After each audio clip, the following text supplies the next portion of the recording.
Hello, guys and girls, and welcome to episode 143 of the FReality Podcast, your weekly deep dive into the latest VR news. This week, we're going to be talking about the PlayStation 5 event that took place on Thursday. We get a glimpse of multiplayer hand tracking on Oculus Quest. We'll be talking with our special guest, Chris Madsen, about using virtual reality for remote working and collaboration. And then finally, Zim has got some releases for you to look forward to next week. But now it's time, of course, for me to introduce you to the team and find out what's been their highlight of the week this week. Also share your highlights in the chat. We always enjoy seeing what you've all been up to. But first up, this guy has some very strange dreams, particularly one where he's being chased by a tall, slim-looking creature with a siren for a head. It's Nathy. How you doing, dude? You all right? I'm all right. Yes. Can you wait? Siren head? What the heck? What are we talking about here? Is this new internet culture that I need to? You're saying it like you're surprised because you put me onto this thing. You told me about this thing. That's why I want to hear you explain what this thing is. Well, apparently, Siren Head is a mysterious creature with a siren for a head that is doing the rounds on YouTube and social media at the moment. It's becoming like a little phenomenon. I think it started on TikTok. But yeah, people are scooping in the views with this thing. Getting old. It's a little bit like Slender Man in a way. It is exactly. I think the first time I saw Siren Head was actually in a VR mod on Fallout. Someone added like the Siren Head as an enemy, so you could just fight it, and it became like this horror survival where somewhere in the swamps of Fallout 4 you could meet the Siren Head. So that's how I got to hear about this meme thing. But anyways, I dove into Myth, a frozen tale. There's not much else I've been doing this week VR wise, but I checked it out. It's a VR experience made by Disney Animations, and you can only try it on Oculus Quest. First I thought it was free, but it's not.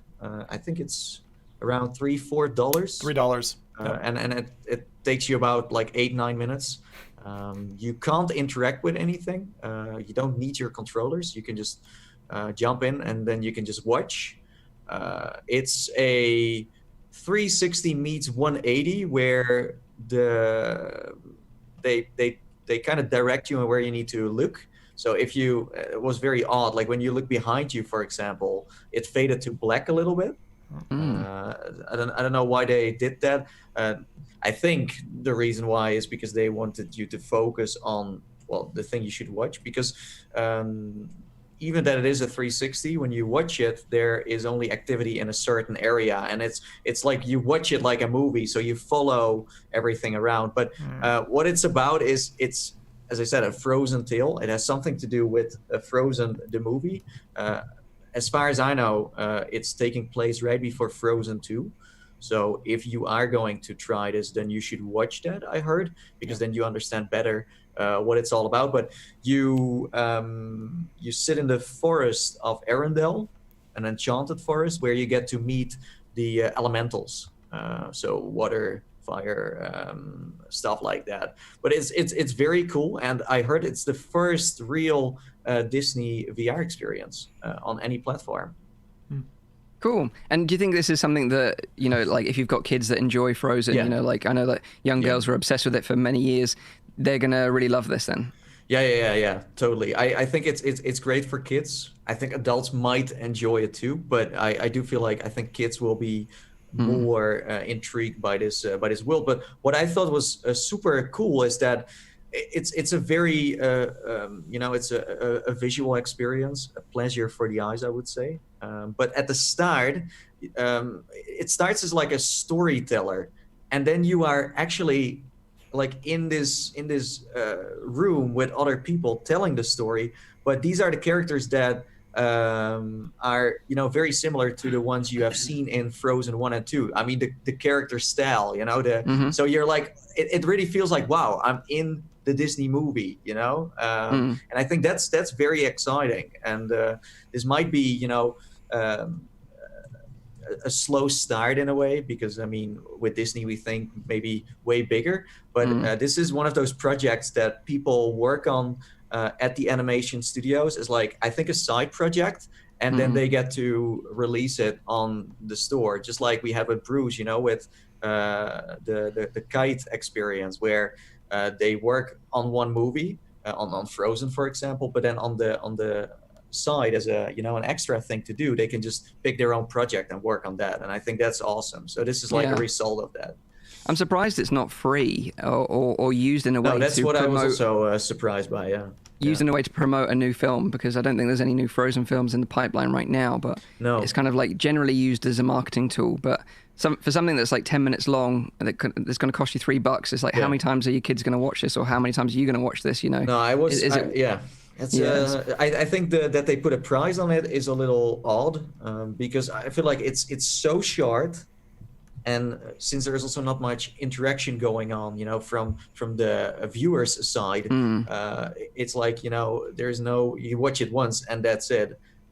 So I don't know why they did that, but it's a good step, as I said, that Disney is now bringing something out, and I would love to see more of that, on the Quest and also other platforms. So this is like another turn of the apocalypse. I think Frozen has finally made it to VR. That's another X on the calendar. I thought nothing had happened in June, but clearly it's been a great year so far. Yeah, clearly, 2020 is delivering us the worst possible things. Anyway, so I had to have my stand on that. So just one interesting point that Nathy told me about this experience is that you can't record it. It actually blocks you from recording it. That's right. Yeah. So that's something new. I think that one of the latest Quest updates had is that it's like an anti-piracy thing. So you're not allowed to record it, because technically it's a movie. I had the same with Felix and Paul, their experiences. So I tried to record the Jurassic World one, Blue. Also didn't work. So they built that in. But I think it's a shame, because if you are a filmmaker, if you are a developer, if you are a publisher, then you can just, send me an email. Let's talk about it. Tell me what I can show and what I can't show. So there is still something out there, because that has been a problem with, for example, like film festivals, where you get to hear about an experience, but you have no idea what it looks like. And a little bit of footage makes the difference. Same with the Escape VR thing we tried, right? We showed some gameplay, and then suddenly there is this spark of interest. So it's important that Oculus and also the developers find a way to kind of make it work for everyone. Exactly. Yeah. Exactly. Good point. Nice. Okay. Well, next up, this guy loves to lock and load and feel the force, getting those good vibrations in. It's VR streamer ZimTalk5. How you doing? Hi. Hey, Mike. Good week. I spent like almost all last weekend racing and reconfiguring my Assetto servers, and that's actually my highlight of the week, is because it's like my favorite social gathering. I think you guys know that, but it's like such a blast to get 10, 15 people, cars on the track, and just run around for a couple of hours, like talking about all the shit that's going down right now. And there was just so much every second day. There's something else, and now we've got Frozen. So there's loads of stuff to bitch about with your friends, and I love that. The only other thing that I did this week, which I thought I'd mention because it was something new and rather unexpected for me, I've mentioned before, and Rowdy and I think had the same opinion of the index controller hand strap. Didn't really like that. The way it cups the bottom of your hand, it did something funny to the nerves, and I just never got comfortable with it. I mean, that's saying I had a couple of hours with it at most, and so I'm not a index owner, and I can't say that I've had 100 contact hours with the thing. But I got a Quest thing called the Pro Strap yesterday, and they sent me this thing which basically takes the existing ProTube mag cups, and I thought it was going to break my controller. And then uses a little 3D printed plastic flange that traps inside the battery door to then give you that same kind of thing that I think a couple of the Mammoth grip holders and stuff have done. But I thought it was quite ingenious. And the best part about it, although I couldn't see myself really using that because I'm not that kind of, I like free controllers, no tassel, no like safety straps, I like to risk it. But coupled with the force tube, you feel connected to the thing like you haven't ever before, and that part really sold me on it. I have no idea what the price or release date is for those. Those are kind of, early build. And so I thought I'd just show it because people sometimes go crazy for like various accessories and need to know that these things are coming. So I tried them myself as well, and I think you're right. I would use them if I was going to use the Force Tube or the Pro Tube, but I wouldn't use them off those devices. Do you know what I mean? And that's kind of the feedback that I gave to them as well. I suppose that's the whole idea of it, I guess. Yeah, the only thing, and the funny part is, I actually used the cups attached to the touch controllers a few times already, and people with long hands have said that the new touch controllers that come with the Rift S and the Quest are a little bit too short, and their hands awkwardly slip off the bottom, and they're just like a little bit too shy. So this gives you that extra inch or whatever, which makes it that bit more comfortable for a bigger hand. But with all these configurations, I always have the problem. It's kind of forcing your hand further up the controller than I find comfortable. So you end up pressing the Oculus or the menu button with like the middle of your thumb instead of the finger, the pad of your thumb. So anyway, it's an option. People should probably know that that's coming down the pipeline. It's very well manufactured. I have to give, ProTube that. But between spending oodles of hours in Assetto, I think I found my itch again this month for racing, and now like any spare time I get, I just go back on the tracks, drifting and rallying with friends. So that's been my week. Awesome to hear. Looking forward to hear your thoughts on Gran Turismo later on when we talk about PlayStation stuff. So this next guy, he's Sony's favorite Belgian. Fun fact, he actually also taught Astrobot all his dance moves. It's Rowdy VR. How you doing, dude? Yeah, I'm doing great, and I have to say, if you see Astrobot dance, it's got some moves. Good. It's good. Yeah, it's good. He can floss really well. oh yeah, but that's what I told him. Yeah, for sure. Spent hours on that. But anyway, this week has been great for me. I found a new place where I can settle down in. So soon I'll be heading down. And there's a short story about that. And you guys already I told you that personally, but I haven't showed that to the people listening yet. When I moved to Canada, my girlfriend was packing her bag, and I was packing my bag. My girlfriend's bag was for like shoes and handbags and clothes, and the things that I brought, I put them here next to me. So I brought my cooler. See, that's my PSU unit. So I got everything already set up. I brought my graphics card. Oh my god! Oh my days! Was this carry-on? That's actually in my luggage. I got my RAM memory with me. Oh jeez! And then also, of course, my water cooler unit. I can't believe it. Wow. I love this. Like clothes, like nah. I don't even have a jacket here. Like I'm being serious. I don't even have a jacket. I have this thing, which I wear. Is that the same shirt from last episode? Yeah, Rowdy is not even wearing underwear anymore. Just for the I mean, we do have a washing machine here, so I don't need that many clothes. I just wash them. Wear 3 shirts. But good to hear that you got your priorities right, though. Yeah, exactly. So soon I'll be able to set everything back up. I smuggled all of my parts over here, so I should be good to go soon.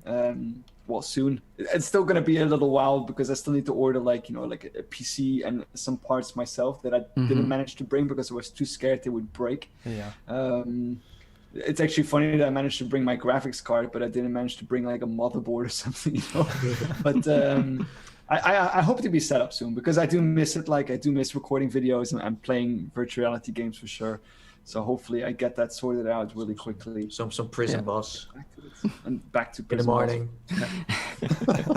No, it's good to hear that you're settling down there because it's a big thing. Moving to the other side of the world and relocating. It's a big deal. So glad you're finally sort of getting into the swing of it. And your wife's going to be joining you soon as well, I hear. Yeah, hopefully. Yeah. Like we now have all the documents hopefully in order. So hopefully she'll be able to join me soon. Awesome. You could look happier about that, but I won't. Because I don't have any kind of clothes, sad. Mike. That's why my camera is only up to here because I'm actually not wearing any pants or anything. They're in the wash. There you go. Thank you for that, Rowdy. Thank you. So next up, we have a special guest this week, and that is the original Deep Rifter.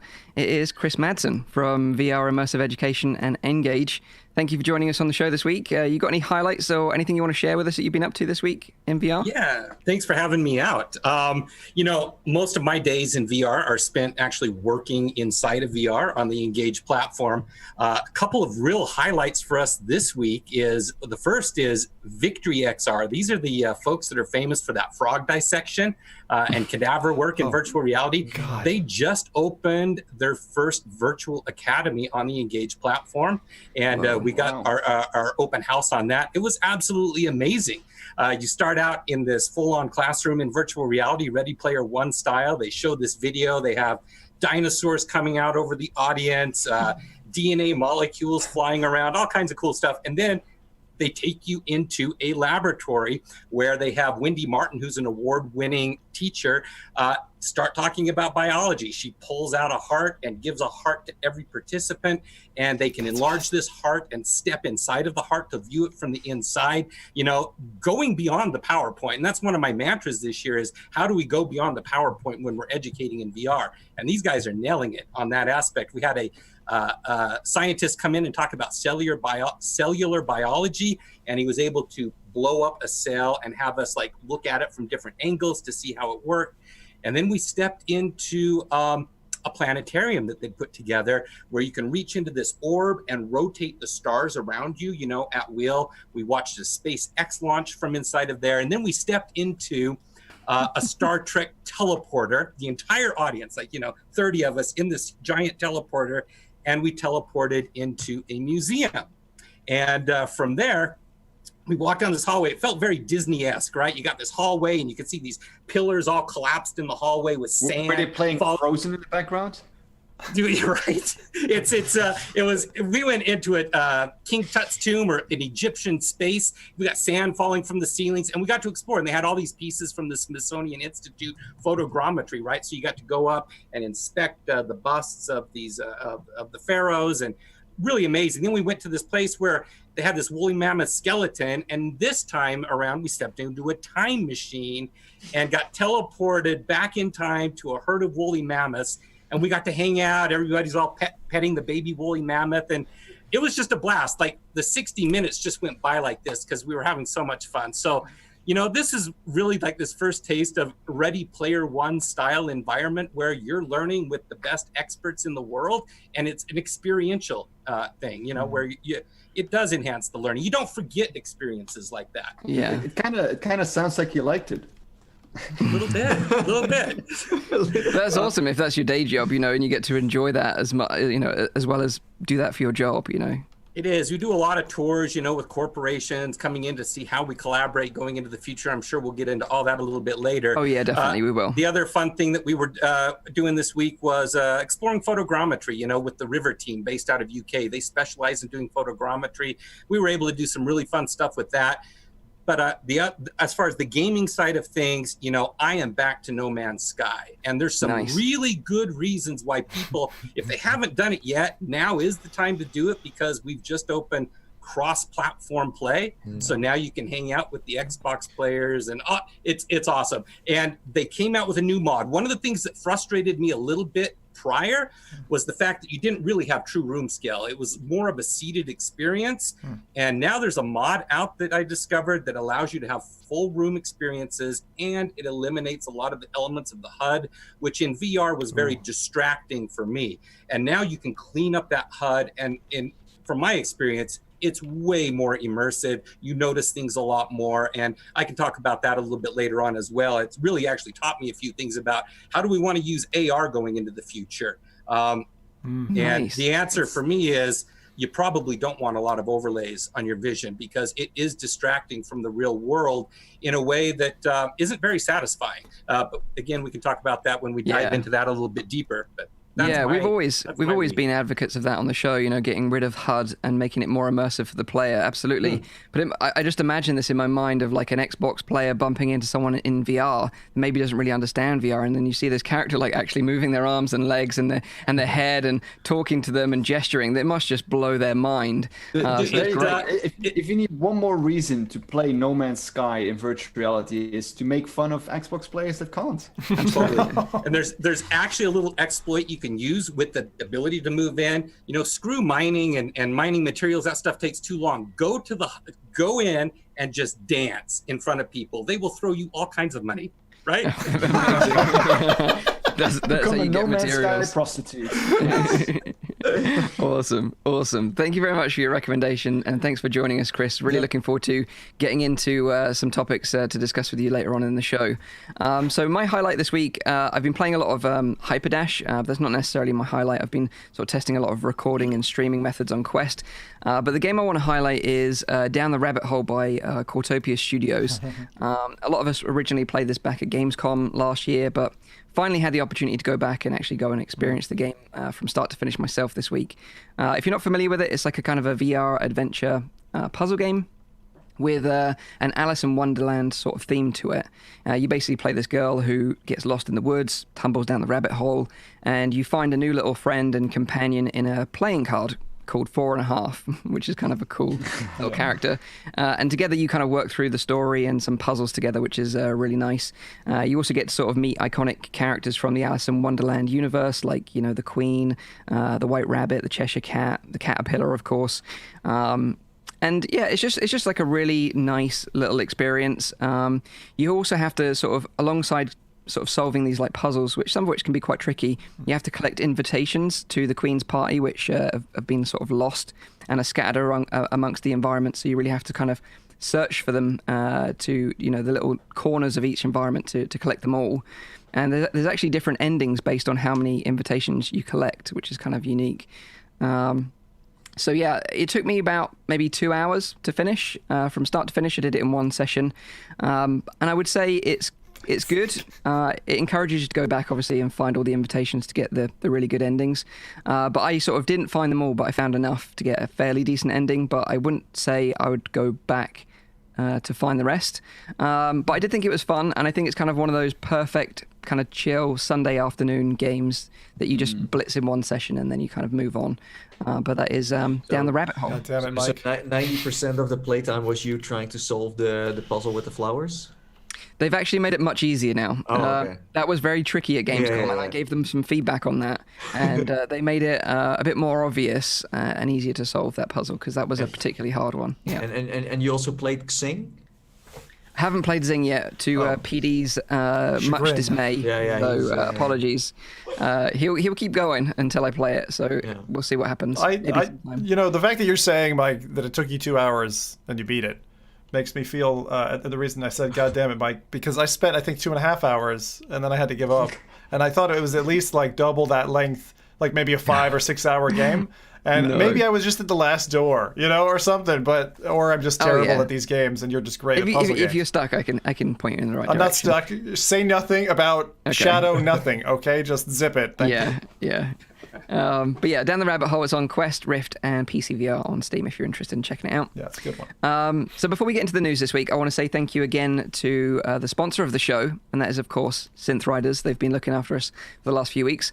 But this week, Synth Riders have teamed up with OhShape, and they're going to be releasing a limited time Duo Pack bundle with a 30% discount on Oculus Quest. Now, the Duo Pack invites players to enjoy 2 VR rhythm games together that share the pure fun of dancing and staying fit in virtual reality. And to celebrate this kind of unique collaboration between Synth Riders and OhShape, the developers have jointly released a free new song called Delight, which is available in both games. And they're also, this is kind of neat, they're running a cross-game contest where the top players in 3 different categories can win limited edition t-shirts and up to $150 in Amazon gift cards. I think that's a really, really cool little competition there. So if you're interested, go and check out the Synth Riders and OhShape Duo Pack, available now on Oculus Quest. Links to it are in the description down below, along with the contest, if you want to get involved in that as well. Yeah. That is our sponsor. Thank you very much, Synth Riders. neat little bundle there. I love that because in particular, like seeing that combination, and it's funny because we got into the advertising deal with them, but they said nothing about, like, I love OhShape. Like OhShape's on my bloody bottle here. Like, I mean, I love the OhShape game, and I think it, like, in my mind, I think OhShape is fantastic if you like are you're intending to play single player. That's a great game to just blast through, like, on your own. The music is great, and then like I would jump into Synth Riders myself for the multiplayer. The multiplayer aspect is, in my opinion, right now second to none in any of the music beat games. Yeah, it's awesome to see like developers collaborate like this. It's not very often you see that. So cool. It's very nice. creative. Yeah. Yeah. So let's get into the news then. We've got lots to talk about this week. And let's start with PS5. So the PS5 event took place on Thursday, the 11th of June this week, and was the event that we're all looking forward to, where Sony finally unveils the new PS5 console design, along with the games that will be available to play on the new platform after release. So I was super, super excited about this event, and Nathan and I watched this event together, which was a lot of fun. We did actually record it, but I don't think that recording will ever see the light of day, unfortunately for you all. But I was pretty optimistic. At the beginning, I sort of said, I'm pretty sure they're going to tease something PSVR at least. But sadly, that wasn't the case, right? Did you all sort of catch the stream? Did you all watch it live, or did you watch it on catch up? What was the deal with that? Yeah, I watched the highlights of it. Okay. Yeah, I watched the whole thing with a group of about 10 people in a Discord, and we just again, it was one of those nights of just having a lot. It's always good for these things because on your own, it's a little bit like, a little bit you want to poke chopsticks into your eye sometimes with watching these events, especially the Xbox ones. They are rough, but like for Apple and Sony's stuff, with a group, it's always good fun. I'm glad you guys watched together. Yeah, and I think it was more fun that way. I probably would have fallen asleep hadn't Nathan been there to cheer me up. It's clear with that it. I didn't have any friends because I didn't receive an invite from anyone. Sorry, that's really cool, guys. Really good. I feel really, really bad now. No. So yeah, it's kind of strange. They didn't announce anything PSVR related, and I guess to a certain degree, Sony want to keep it more streamlined. Keep it focused on the console, keep it focused on like the biggest player base, and not confuse anyone with VR, and not give that mixed message maybe. So I kind of understand it, but it's disappointing nevertheless, particularly when they keep on saying that this is the future of gaming, and they say that, but yet it looks almost identical to the last generation of gaming, especially when they sort of pop up with Rockstar at the beginning, and you're like, okay, here we go. I was like GTA 6. Yeah. Exactly. And then it's like, GTA 5 is going to be on this console as well. And you're like, okay, it was on the last two consoles. Like, is this the future of gaming? We're just going to rehash the same games over and over again for generations to come? Because I've only just started playing GTA 5, it felt totally fresh to me. And then I was like, hang on a second. This game is like 7 years old now. Surely they're taking the piss. Like, what is this? Is this like a history of gaming, or where are we going? Exactly. It was weird that they led with that. Exactly. I think it was weird as well. They did get my heart racing a little bit when Astro popped up. They had a little section where he was in the trailer, but apparently it was a trailer for a thing called Astro's Playroom, which is going to be preloaded on every PS5 console, and it's basically like an onboarding experience to get you familiar with the new controller design. So, it's a shame that, again, wasn't sort of referenced to VR. Oh, no. But the undertext there, Mike, is that they're going to brainwash them so that they all buy PSVR2. That's the undercurrent, you see. I would be happy with that. I'd be happy with that. That's right. You were getting brainwashed. Yeah, exactly. One of us. So I thought we could talk maybe about the games and then move on to the hardware, because although they're not VR games, there is they're awesome looking games, some of them, and we're all still gamers at heart. So we gotta talk about pancake games here. Well, maybe we can just talk about one each that you thought stood out and that you're maybe excited about. So maybe Zim, do you want to start? Is there something that you were excited about from the show? He's trying to feed me. I know what you're doing. You're like take Gran Turismo. Actually, from the show, the number one thing that stood out to me, and I wish I might run a trailer of it or something in a second here. Project Athia was the one that visually stood out to me as like, if I was going to play a game off of this lineup, that would be the one. That's an interesting choice. So it looked nice. like a kind of a stylized adventure, and it just looked really interesting to me. When I saw the first trailer for like Journey and stuff like that, it's similarly it's just a similar fishhook where you're like, out of everything on the lineup, that's the one that took me. Project Athia. Nice. What about you then, Rowdy? It's different. I mean, I always like the PlayStation games in general because they're often single player games. Huh? I love this. This is because this is where you realize that Rowdy really is Sony's like favorite, because they send him stuff all the time and he's being very like, oh yeah, I love all the games. Just send me them. Keep sending me them all, Sony. Keep sending me all the games. Yeah, exactly. The thing is, like with PlayStation often, that started for me with the Final Fantasy series. It's really big games, really great story, where you get really invested in. That's something that I like about like the general games that PlayStation has been bringing out. If I had to pick one of them that I think is really cool, even though I didn't play the first one, it's Horizon, the new Horizon game. Yeah, that looks super nice. Yeah, that looks really amazing. And also the new Spider-Man game, I think that is something that is awesome. Apparently that's just an expansion, I found out later on. It's just an expansion to the original game. Okay. Yeah. I was hoping it was going to be a whole new game, but it's not. It's just an expansion. But the thing is, of course, and maybe that's something that maybe we'll touch later as well. It's becoming harder and harder for, I think, developers to come up with something new on a platform that is already so advanced. Because, of course, the step from going from PlayStation 4 to PlayStation 5 will be far less than, for example, going from PlayStation 1 to PlayStation 2 or from PlayStation 2 to PlayStation 3, just because you're kind of hitting like a plateau of what you can do in terms of making it look better. You know what I mean? Like the increases will be marginal from that. So I don't think that if you look at, for example, Horizon Forbidden West, it looks amazing, of course, but The Last of Us 2 looks amazing too. Yeah. So interestingly, the chat are saying that it's not an expansion, actually, that it is a full standalone game, which is interesting because I'm sure I read somewhere that it was going to be an expansion, but maybe it was just miscommunication somewhere. I can't remember what website it was, gaming website somewhere. Oh, okay. But what about you then, Nathan? What about you? Anything stand out for you that? Yeah, two actually. One is like a serious one that I think is super awesome. Is I think it's called Returnal. Returnal. Yeah, Returnal. The one where this woman goes to, she's traveling through space and then she crash lands on this planet and I think goes crazy and sees things that aren't there. And every day something else happens on the planet. It's like reliving. It's like Groundhog Day horror edition. That I think is something that I would definitely check out. And as Mike said, I was really looking for something new, unique, innovative, and I'm sure like Ratchet and Clank and those titles, and Horizon, they're like system sellers, and that's why they are there. That's what the main gaming scene buys a PlayStation 5 for.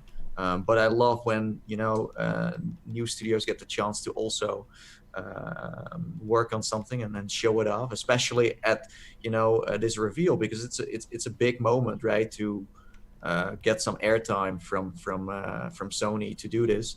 And next to that, a guilty pleasure is Bugsnax. Bugsnax. You do not understand how excited this man was when this trailer came out, and I was like, I don't get this, but fine, if you love it, that's great for you. And this game is like some kind of like Viva Piata kind of like title where you get to grow your own like animal farm, but these are not just animals; they're like animals mixed with snacks. So you can cross like a strawberry with a hamburger, and then it becomes like it's a bit like Spore too. You remember Spore? Yeah. Where you it's a bit like the Rick and Morty VR experience where you have like that replicator. Oh god, yeah, that thing. Yeah. Right? Oh, Meesinks, you mean? The Meesinks game? No, the replicator thingy. Yeah, then I don't know it. So yeah, there you go. But I think the big games have to be still announced, although these were it was a good lineup, but the really big hitters, there were a few, but there are more coming for sure. This was it's nice just show. wondering like how much of this is like gonna be like kind of like the same in a new jacket rather than a really new experience. I mean, it's been a while since I've played like a game that felt in 2D at least that felt, or a pancake version, that felt like it was new. Yeah, Something exactly. Yeah, creative. Something new word. I think the last one for me was Control. I think that really felt different in terms of anything else that I've played before. But I think a lot of people buy PlayStation 5 for the visuals, and they would just want, even higher graphics. But in the end, it's all about the gameplay. If the gameplay is not new or different, yeah. So what about you then, Chris? Any game that really sort of stuck out for you? So I represent the demographic that's just been playing PC games my whole life. But what's interesting from a perspective from my demographic is, first of all, the PlayStation 5 looks amazing, but I am going to need to see what the specs of the headset are going to look like, and just give me a couple really awesome titles, and I would consider getting one. Yeah, that's fair enough. For me, Resident Evil really sort of stood out for me, Resident Evil Village. And I think, it's kind of games like that would lend itself well to VR support, but, we'll sort of get into that in a little bit now. So another thing I want to mention actually before I get into the hardware is that something that I saw this week on Twitter that's pretty interesting. And it was from the developers of Lo-Fi, Blair Reynolds. He tweeted out this week that Lo-Fi will actually be coming to PS5 in 2021. Which is kind of interesting because right now, as we all know, Lo-Fi is a VR game being developed for PC VR, and this is the first time we've heard about the game coming to consoles. This is the first game announced unofficially for PlayStation VR2. Then. Well, this is the thing. When he was probed further about it, he wouldn't confirm it. So it could just be that it's going to be a flat port. So I don't want to get everyone's hopes up, but I'm just saying that this is what happened this week, and read into that what you will. But it's just kind of interesting, nevertheless. Well, he's not saying anything because that's great marketing. Exactly. It could just be a flat port. We'll never know until it actually happens, I guess. But I think Lo-Fi is also going to be part of the VR showcase from Upload VR this week as well, which I'm going to touch on very shortly. But what do you guys think about the actual console itself, like in terms of its design, and is it something you're going to be interested in? Like, would you buy one without a CD drive? Like what? I think it's a very different direction that they usually went to, because normally it's something that is very well integrated, that you can kind of hide away, or it's like a nice piece of furniture maybe. But this is something that really takes attention, right? It's a very different design. It looks much more futuristic rather than this thing that looks like a DVD player or something like that. Yeah. So it's going to stand out. I do think it's an interesting kind of shift of direction in terms of that they go for something that is a little bit more visually appealing to a certain kind of people. Yeah, I think it looks super nice. I like the design, and for me, I'd be quite happy to go with a all digital console. I've been going with all digital PC pretty much for the last sort of 5-6 years. I don't think I've had a CD-ROM drive in a PC for ages. So it doesn't really bother me, but I do understand people like to collect physical editions of games. I've got a few behind me. And resell, right? If you have 4 games that you all played and you finished them, of those 4 games, you can buy a new game. So it's constantly, leveling up. So yeah, it's 50-50 with that. Yeah. What we do know, of course, about the PS5 is, and this was, mentioned and, a long time ago by Sony, is that the original PSVR will still work with the new console, and they've announced that sort of from the very beginning. But what we don't know, of course, is that are they going to bring a new headset to the table? We talked about the controllers on a previous episode of the show where they had a video showing these amazing hand-tracked controllers without any external sensors, and they gave a sort of on-par experience with what the Valve Index currently offers with individual finger tracking, which looked really smart. So.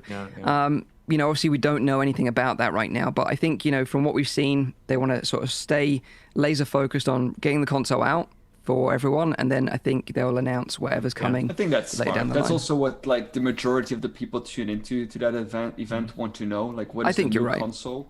Yeah, I think it's smart not to shift attention to, because it would ultimately be bad for the VR headset as well, because it would be like a side note. They also have a new PSVR console. Well, if they have a different event or a different launch specifically for the PlayStation VR, I think that might actually be beneficial. Just to make a point on the launch as well, I saw a lot of attention around price. In other words, price wasn't mentioned. And when I was batting this around in my head, I thought, similar to Chris, I'm very much a PC guy. Like years ago at StarCraft, right? Pulled me to PC, and then that was it. Goodbye consoles. Aside from one or two little offshoots, I bought my PS4 Pro for the PSVR, and only now summing up the total, it's like, actually, that's the most expensive VR headset that you can get, and this is going to be like that for me because it's going to be PlayStation 5 plus PSVR 2. That's not going to be a cheap bundle, right? And you do it why? You do it for the content. I don't mind that the PlayStation VR element didn't show. I think it does deserve its own showcase, and I hope that's what they're planning. The case. Yeah, I really hope you're right there. A lot of people did sort of speculate around the new HD camera. I think Road to VR did an article about it because it is an optional extra. Apparently, it's not going to be bundled with either of these consoles. The digital one or the one with the disc drive. It's going to be an optional extra. So it kind of hints at the fact that because it's a stereo camera, Road to VR was saying that it's quite possible that you'll need this new camera with the PS5 to use your old PSVR, but apparently because this new HD camera will have a better resolution, that the tracking will improve. Although I'm still a bit skeptical about that, to be honest. If they still use light tracking, no, that makes sense. That makes sense because you have a finer detail in the scene and light tracking. If you use light, then frequency, it will still be a bulb that you need to track. So yeah, but you can do that in total darkness too. Well, I don't think that the HD camera will make a big difference in that. But they're talking about, right? So if you're sampling a scene at 60 hertz as opposed to 120, or you've got a better detail. At the moment, it's like 800 by 600 or something. It's a really low res camera. Pretty low, yeah. And so actually refining the object multiple times a second for tracking, even if it's a rubbish base methodology, it's still going to improve your tracking. I don't think so. I think if you improve the refresh rate, that you'll have a better experience because you'll be able to refresh, to track a camera better because you have more frames per second. Yeah. But I don't think that the resolution will make such a big difference to that. Well, but he was also saying his kind of idea was that, that the headset will be the part that's backwards compatible, but they'll announce new controllers potentially, like these ones, the redesign that we've seen, and obviously with this new camera as well.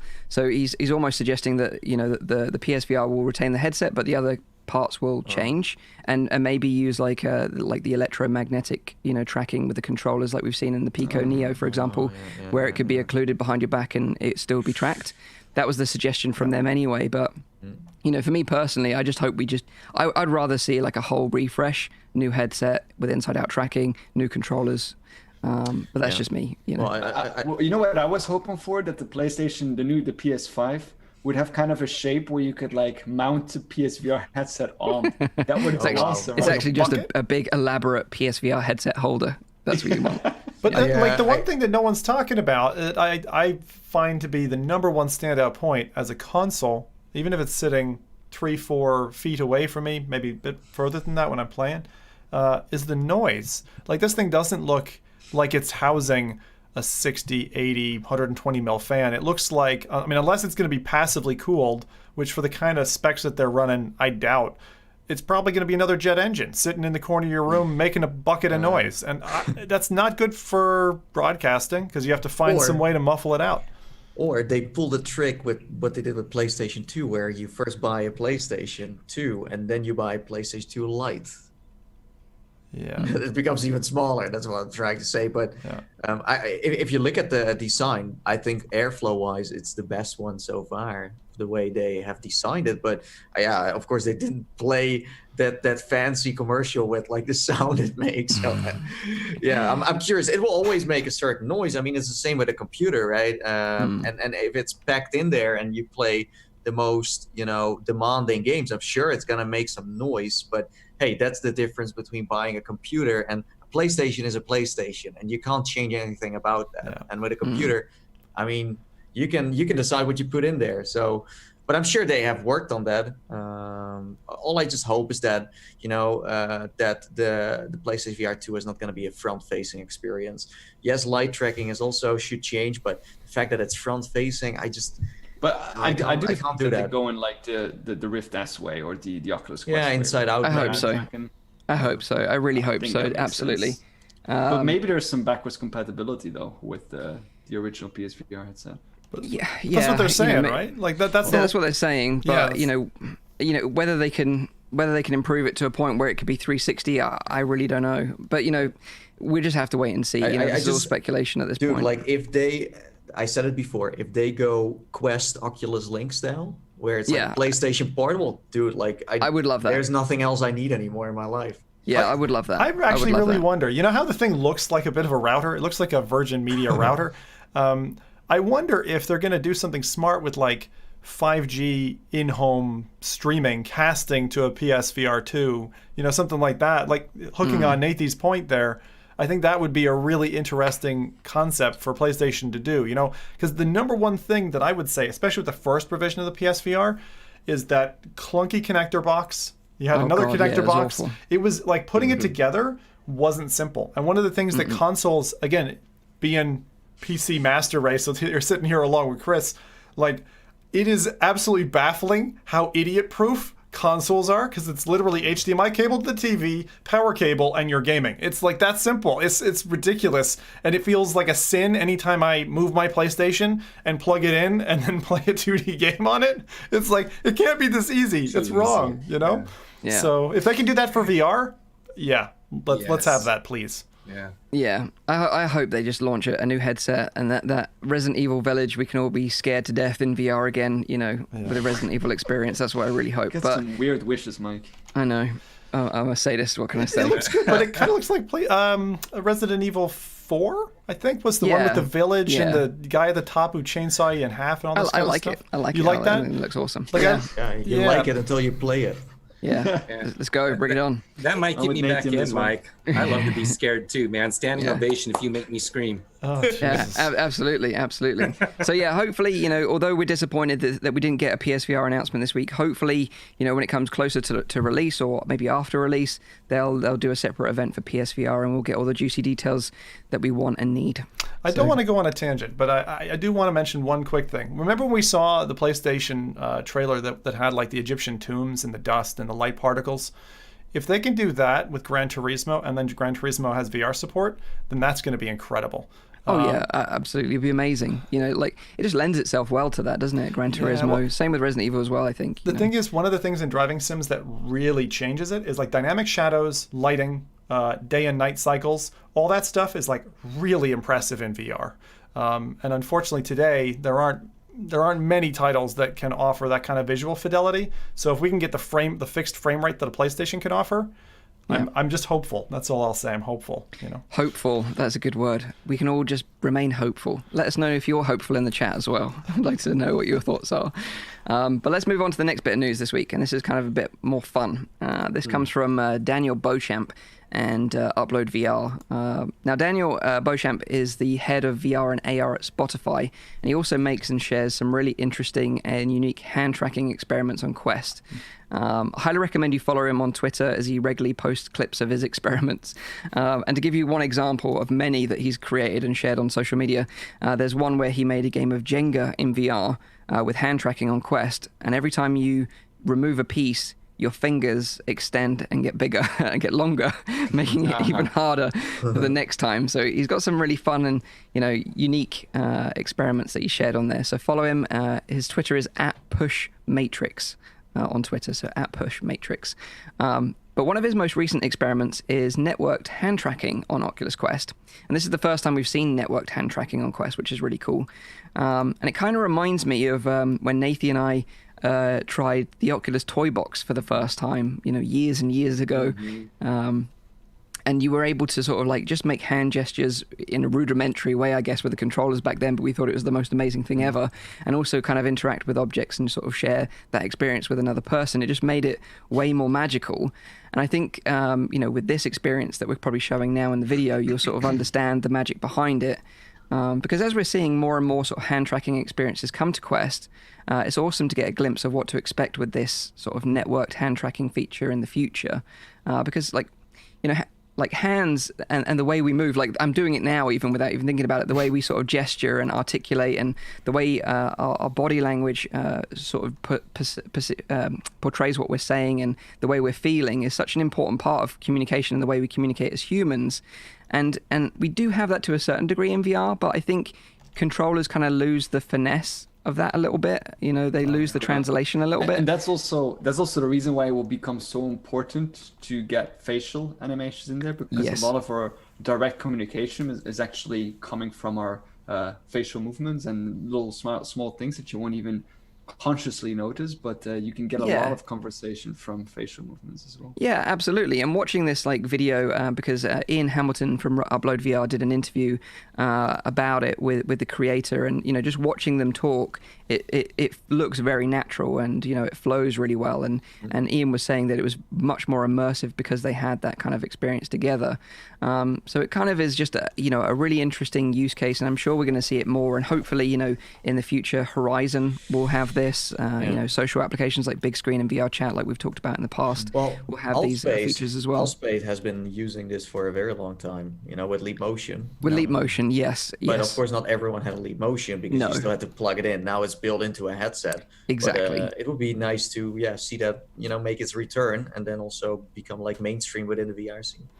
Yeah, I think so. You know, it's a shame that obviously Rift, again, is missing out on this, because I think it is really cool feature, and it will make social experiences that much more immersive as someone that enjoys them, you know. So you're like in there, it's like, hey, you wave, it's like, oh, you're on Rift S. You're on Rift. You're a Rift peasant now. Yeah, absolutely. Yeah, it sucks. It sucks that these are being sort of walled off for Quest only, but I'm sure Oculus have a big master plan for all of this that I'm sure they're going to let us know in the future.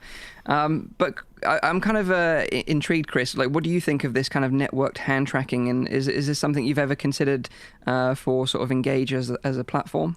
Yeah, so there's a couple of elements about that.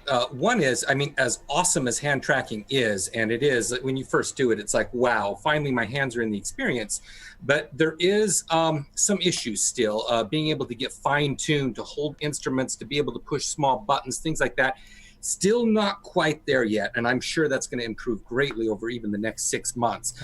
So to use it for training and things like that, there can be some issues there. However, like you indicated, on the social side, it is a really big deal. The fact that we do talk with our hands conveys so much beyond just the controllers where you've got the thumbs up or the finger pointing or whatever. That's a big deal. So it's going to be this balance of being able to incorporate it in a way that we can use it on the social side, but figure out how we're going to fine tune it for the more training applications. Right. I suppose as well, it must be a big, like we talked about this on the show before, but it's a big priority. It must be a big priority for Oculus for making headsets more accessible to people that are not gamers, you know, that are not familiar with like the kind of controller, you know, thumbsticks and buttons. Yeah, I can definitely speak to that. You know, I've gone to some major corporations where you have a wide spread of people that are learning how to operate for their first time in virtual reality. And, you know, if you're not a gamer, if you're like, you know, 50, 60-year-old, you are just struggling with those hand controllers. Yeah. So that is a huge deal for the broad spectrum of people out there. Yeah. And I think, you know, I can sort of say from demoing VR to my family, like over the Christmas period, you know, the kids picked it up like instantly, you know, like they got into it, they were playing Beat Saber, they loved it, they played BOGO and the other sort of experiences. But then when I put like sort of older people in, you know, like my mom and you know, other family members, it was the controllers that was the real barrier that they struggled with. So, you know, it is interesting that we might not have to deal with that so much in the future for more sort of casual experiences anyway. Yeah.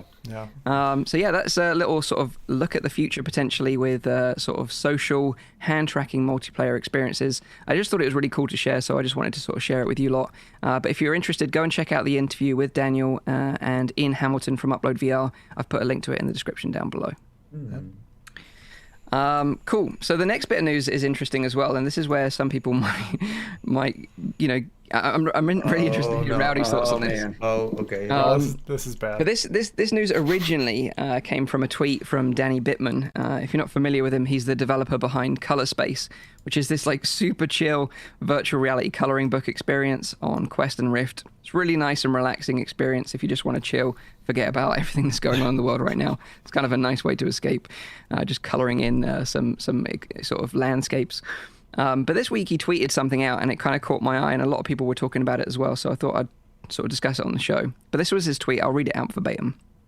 So he says, I just had my first eye doctor visit in 3 years. Now I'm very worried about my future VR use.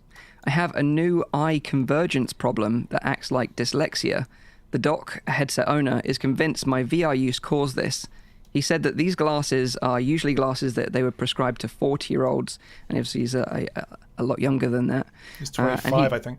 Yep. Yeah, he continued in a thread about this sort of experience. He said, my new glasses will correct the issue. They're the kind that have slits with different lenses for up close and far away. But that doesn't change the fact that my eyes degraded dramatically in the last 3 years. I'll say up front that a previously undiagnosed condition compounded the issue. So he is sort of saying that he did have a previously undiagnosed condition that got worse as a result of this. First off, I was diagnosed with exophoria, and this means that my eyes drift out of sync. In the last 2 years, it's been increasingly harder for me to read or visually concentrate my eyes on a single point in space. My eyes have been kind of jumping around more, kind of twitching as I lock onto an object. He says it's almost like my brain has gotten so used to translating a 2D image in VR into a 3D image that when I see a flat pattern outside of a headset, my eyes work really hard to perceive it as 3D. He then goes further on to say that on top of my exophoria, I now have a convergence excess, which is brought on by VR's vergence accommodation conflict. And this is because current VR headsets can't focus. Everything in view is in focus, which is, I think it's roughly around 2 meters. I think everything is in focus. Yeah, about that. And it's on a single plane. Which he says essentially trains your eyes not to work properly in VR because they're just focused on one single plane and they're not varifocalling like they would do in real life. You know, if I look over here now, my eyes will focus in the distance. So I look back at my screen, it will focus back on the screen, and you're not getting that. Just really quickly, that part is not correct. Okay. About that, but continue. Yeah. I'll talk. But yeah, what he's essentially saying is that, you know, he's saying that because of his VR use over a prolonged period of time, I think he was saying that it's up to sort of 6 hours a day at some points, that it's dramatically affected his eyesight, and, you know, to the point now where he's had to have special glasses made for it to work for him. And he kind of rounded it up saying that he says that, you know, this is his career. I need to work in VR to make a living, but I'm going to be cutting back on his daily headset use dramatically. And he kind of also just gave some rough advice and just said, you know, take regular breaks if you're using VR regularly, and if you suffer any of the symptoms that he's talked about, then make sure you go and sort of schedule an eye appointment with a doctor straight away. But that's something you do in general, right? With like screens, TVs, everything. Like I don't always follow the rules, but even with video games, you know, I think the Switch is even giving you sometimes a warning, like, hey, you gotta stop for a moment because you have been playing for too long. Oh, and, yeah, it's an important health thing. I mean, every 17 or 18 hours, I get up and I stretch a little bit and I sit back down. 17 or 18 hours. But I think this is interesting, and maybe Rowdy can sort of talk a bit about it as well, because there's not really been that much research that I'm aware of about how prolonged use of VR can affect a person, because it's such a new technology that we just don't have the studies in place, you know, or the tests in place to record that. But, you know, Nathan, you've had some issues with your eye in the past as well, and I don't know if that was directly linked to VR or what it was, but maybe you could talk about that as well. Yeah, well, that's interesting, because when I saw that, I was like, no, people are gonna think that I might be, because let's say if I would have said on Twitter, like, listen, yeah, this must be the same thing, then people would go crazy, because I mean, you know, I have been playing so much VR, although I think 6 hours a day is a lot. Like, I don't play that much VR. Maybe people think that I'm like spending my entire day in VR, but it's not that crazy. No, like my problem I had wasn't related to VR. Although I do have to say that if you do have problems with your eyes and you then continue to use VR, and that might of course help. I mean, screens in general are, you know, for a long user, not very good for you. And especially if you're having a problem with your eyes, then you should kind of stay away from screens. That helped me to kind of recover with my eye problems. No, it's not related. But I do understand that, you know, if you do have problems with your eyes and you continue like he did using VR, it's not going to get any better either. So, yeah. So go on then, Rowdy. Be fun. I was going to say, there's two other things here, so go on, Rowdy, you go first. Well, first of all, I'm going to say it sucks. Of course it sucks. I can imagine as a 25-year-old who's building a career in virtual reality to have an issue like that, regardless of whether it's caused by VR or not, it just sucks. So, I mean, I do feel sorry for him. But the ultimate thing about this is that you can't draw any conclusions from this. First of all, you have an N of 1, so only one sample. you can't base, and you can't say yes, it's because of that, and you also can't say no, it's because it's not because of that. There's a different underlying issue. The fact that he has an underlying eye issue makes this even more complicated, because that means that you can't compare him to anyone else who's been using a headset for 6 hours a day, because you don't know what the effect of that is. And there is just no research, because the technology is so new, that knows what the effect of that is. That being said, though, with the things that we know, we do know we can do predictions. So we can do predictions based on research that we have performed. And as far as I'm aware, all of the research that has been investigating this has not proven to a statistically significant way that there is a negative permanent effect on your eyes. That's one thing. Now, if you're using a headset 6 hours a day, what you will get is indeed, because of the convergence conflict that you have, convergence accommodation conflict, because your eyes are constantly focusing on the same distance, the ciliary muscles around your eyes that are pulling on the lenses to pull everything into focus, they will get like lazy. That's the thing. That is not permanent, but it is something that happens even with age. The lenses stiffen when you get older, so you will have a hard time focusing. You will need to wear glasses on a later age. That kind of happens to everyone. Yep. But if you constantly focus on the same kind of point, your muscles become weaker, I would say, weaker. You can train them again, and it will take some time in order to get them again. And that can cause things like migraines, or that your eyes don't really focus that well anymore, and you will need to wear corrective glasses and all of those things. But you can't say with a sample of one, and because he mentioned something about a doctor who said it was convinced that there is no scientific backing for that kind of statement at all. And I find it very dangerous to do that as well, because the same thing happened with linking vaccines and autism to each other. There was one doctor, his name was Dr. Wakefield, I believe, who wrote a paper in The Lancet, which was a very famous journal, linking vaccines to autism. Later, that paper was retracted because it was faulty and it wasn't correct, and there were 100 different groups who proved otherwise. But even up to this date, there's still a large amount of people that believe that there's a link between vaccines and between autism. And that's why I find these kind of statements, especially when he says a doctor made them, I find them dangerous.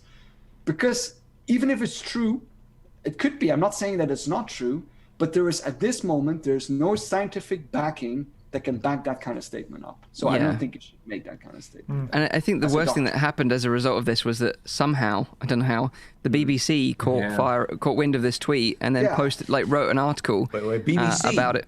The BBC did. Not Forbes. Wow. No, the BBC, or good old BBC. Nice. And they gave it the headline, "Developer warns VR headset damaged eyesight." And it's just that sucks. That's perfect. But a little bit further down in the article itself, they did say then that a panel of ophthalmologists, or however they're called, has not found any significant proof yet of permanent damage caused by virtual reality, permanent eye damage caused by virtual reality. But the average mum scrolling on the BBC website sees that their kid wants the headset, and she's like, no chance. That it's dangerous to say these kind of statements, or when a media, I mean, of course, if general media picks it up, they're always going to screw up. They always do that with science anyway. So I think no difference there.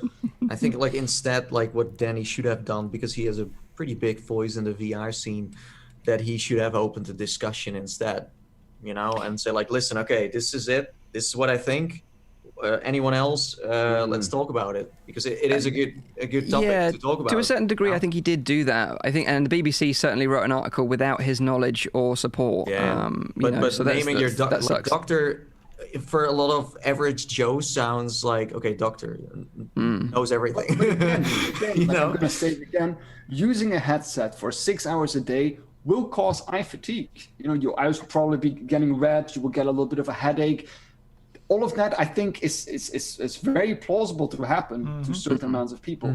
But having permanent eye damage is still a very different thing to that. Yeah. So I want to chip my hat into the ring here, because when I first got into VR, I remember with my hand teetering over the order for the DK2 going, I had the conversation with the wife, we could be part of that first batch of people who just 3-4 years down the road end up my eyes are going to fall out. I'm going to go blind. Like, is it worth it, right? Is it worth it to be a pioneer?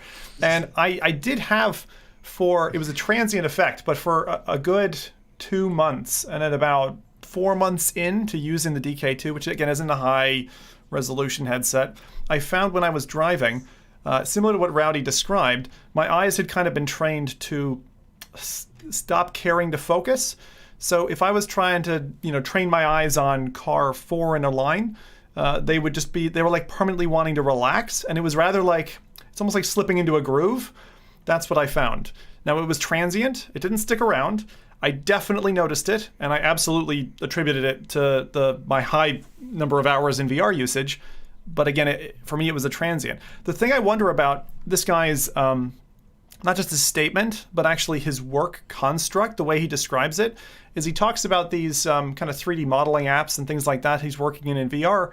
And, they're relatively close in terms of focal distance. So when you're staring into the mirror of VR, you can kind of view further into the scene.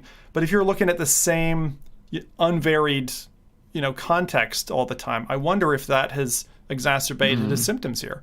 That's the thing. Like this kind of thing that is happening for virtual reality headsets, that constant focus on that same focal distance, it's the same thing as working on a laptop for 8 or 9 hours a day in a work environment. Exactly. That's why they're saying sometimes you need to take a break, get up, walk around, get your blood flowing through your legs again, and all that kind of stuff. But it's also for your eyes. I just have one comment about that too. I did notice in there he said that he'd been using a Rift. He didn't clarify that if that was a Rift S or not. But one of the important things is if you're using a headset that doesn't have an IPD slider, you're just asking for problems. I don't know what his IPD is, but I know that in a Rift S, I can only spend 30 minutes and I'm having serious eye strain issues. Whereas I now am an Index owner and I can spend 5 or 6 hours in that headset and not feel overly strained. So, depending on what headset you're using, and like Zim Talk, I remember there was a time period where I was using the Gear version, and it did screw my eyes up, and I literally pretty much stopped using the Gear after that because I was having some real eye issues for about a 24-hour period. On the flip side, a couple years ago, I went in and got my driver's license renewal, and for the first time, I didn't need glasses on my driver's license for whatever reason. Kind of weird, right? Yeah, there's some weird effects, and I've seen reports of this in the first couple of years where this new resurgence of VR. I've seen people actually who have problems with their eyes improve it through VR almost as a muscular exercise for their eyes. Yeah. Well, I have astigmatism, so that might have something to do with it. Yeah, exactly. People with astigmatisms have mentioned a benefit after prolonged usage. I couldn't believe it. I put my head in the little machine there, and I was like, "Oh, damn! I can read that stuff." Yeah. I'd like to see the stats first before we make that kind of statement. So Rowdy, what about if? So obviously, right now it's a limitation of our headsets. The generation that we're in, we have this. We don't have very focal headsets yet, although Oculus did tease them in the half dome sort of prototype where you'd have a very focal displays that would change the focal range based on what you were looking at in conjunction with eye tracking. So do you think that this may sort of become less of a problem in the future due to that technology, or do you think it would be just as prevalent?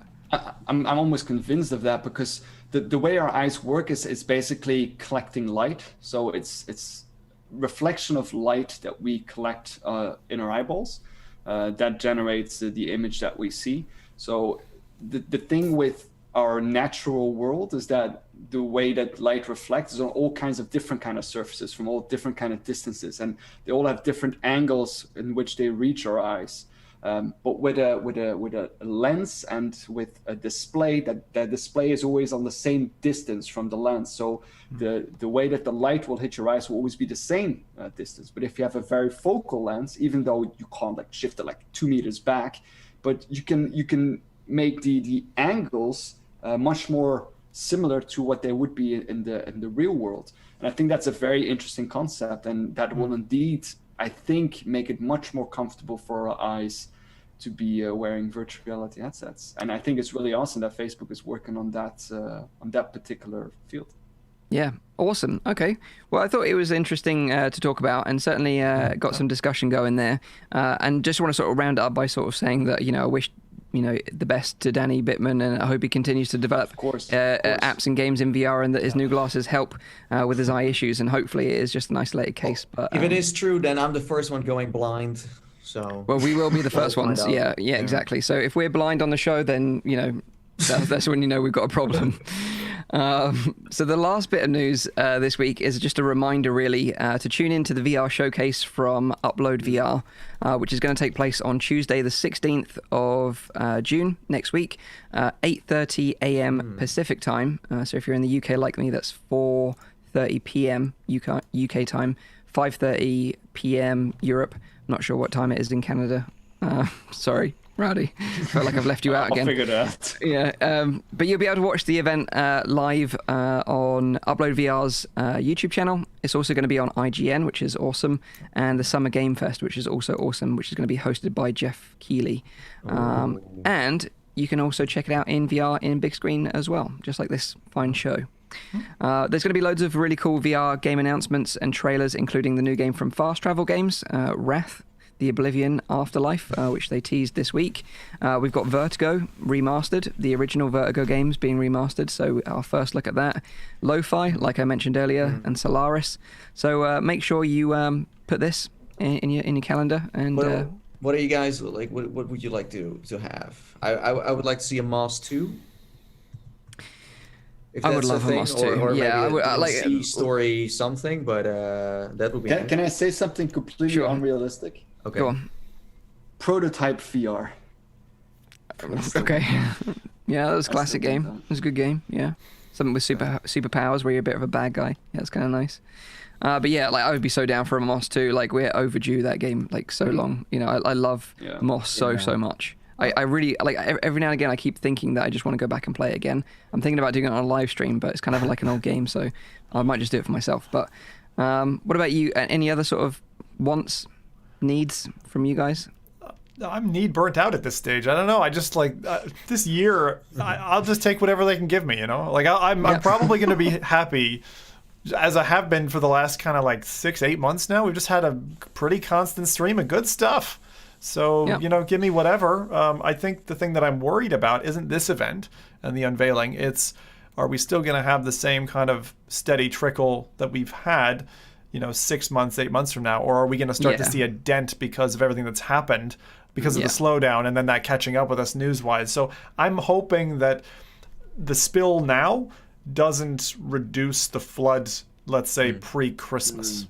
Because I always like that buzz. I like that release pattern. I saw that Albacto Wonks in the chat said Command and Conquer VR. Oh, God. I would really like a game like that. Yeah, they just released the remaster, and I've been enjoying that as well. So yeah, something like that in VR would be epic. But yeah, like at least we know for sure that we're going to get some good VR news from this event. Whereas the PS5 event was a bit hit and miss. We weren't sure, and we didn't get it in the end. So yeah, make sure it's in your diary. 16th of June, 8:30 a.m. Pacific time, and of course we'll be talking about all the announcements on next week's show. So I'm curious. Is there anything you would want, Chris? I know you're also in the PC Master Race space, but I'm curious. Like, what does a man like you look for? For me, lately, it's really been I want more multiplayer games. Even when I'm playing something like Half-Life, it's like I want to be in in here with my friends. Yeah. Yeah, absolutely. Like I don't have any, co-op so experience. I'm not going to comment on that. Why do you think he moved to Canada? Although, to be fair, I would just say don't get your hopes up for Oculus titles, because they're likely going to hold them for their own event, which is going to be Oculus Connect. I see what Chris is talking about. When you're playing Half-Life and these headcrabs are chasing you, it would be so nice to just grab this headcrab and just throw it at your friend, like, hey, here. Yes. Do something with it. I'm sure we'll see that from the community, given them time. I'm sure we'll see that from the community. That's going to be amazing when that happens. So yeah, that is all the news this week. So I hope you enjoyed that. But now it's time to talk to our special guest, Chris Madsen. Again, thank you for joining us. Maybe you should start by just giving us like a bit of a background about what you do and your role at Engage and VR Immersive Education. Yeah, so I'm doing business development right now for the North American area. And, a lot of my day is consisting of educating people about virtual reality, showing them what it's all about, especially collaboration in virtual reality, and helping people figure out how they're going to use it for their business, how they're going to use it in their classrooms or remote education. So yeah, a lot of education part of that right now, and getting people to figure out how they're going to actually use this. So in my line of work, I deal with a lot of people that are, quite frankly, unfamiliar with VR. And I don't know if you guys have noticed this, but a lot of people think VR could be a 2D experience as well. You're hearing VR being thrown out in all kinds of ways. Yes. Verbella's 2D, Second Life is 2D, and people just assume that that's virtual reality. And when they come to us saying, hey, let's do a virtual reality thing, their expectation in many cases is that it is going to be 2D. And I get to have the opportunity to say, oh man, you wait until you try this. This is far beyond 3D. So a lot of education going on right now with that. It's funny you mentioned that, because I had this exact experience. Like, I'd been making videos on YouTube for a while, and a colleague of mine at work had, caught a few of my videos every now and again. And, he was a casual gamer. And then I invited him round one day to try it. And it blew his mind that it was in 3D. And that again, it just didn't correlate from him watching the content that I was making, that it actually had any depth to it. So I think that is a problem with VR that has to be addressed. And I know, certain degree with Live, the mixed reality videos, that people kind of get an idea that you're actually in the game. But still, people don't necessarily understand that the content is 3D and has real depth to it. Yeah, it's interesting. One of my little shticks that I do if I'm doing a Zoom screencast or something with someone getting a demo that doesn't have the VR yet, is I'll get down and I'll crawl under a virtual table. I'll say, I'm physically getting down on my hands and knees and crawling under the table, and look, there's the gum stuck underneath the table. Then they're kind of going, wait, what? Then they start to get it. Yeah, that's awesome. So right now, obviously with the pandemic going on, prior to this, were you actually visiting schools and businesses personally, or was it all kind of remote work? Yes, in some cases we were going out and physically visiting, much like, going to conferences and things like that. I will say, even before the pandemic, I was getting to a point where I'd be up giving a talk at a conference and saying, guys, I really shouldn't be doing this. I mean, I missed one of my flights. I got up at 4 a.m. to come do this conference. There's so many reasons why conferences aren't a great idea, and so much of this could be done in virtual reality. But I'll tell you, man, since the pandemic, business is off the charts. Everybody's trying to figure out how to do things digitally to connect person to person in lots of different digital ways. And our phones are ringing off the hook, just like I imagine anybody in this space's phones are ringing off the hook. And people need solutions. They're desperate for solutions. They're really struggling shifting things up. So, it's great that folks like us can provide these solutions where we can be present together despite our geophysical location. Yeah. That's really magic. I look at that as it's a level up for the way humans communicate. Telephones were great. We could now broadcast our voice from person to person. But now that we can actually share experiences together, that's a whole different level, man. That's definitely a level up.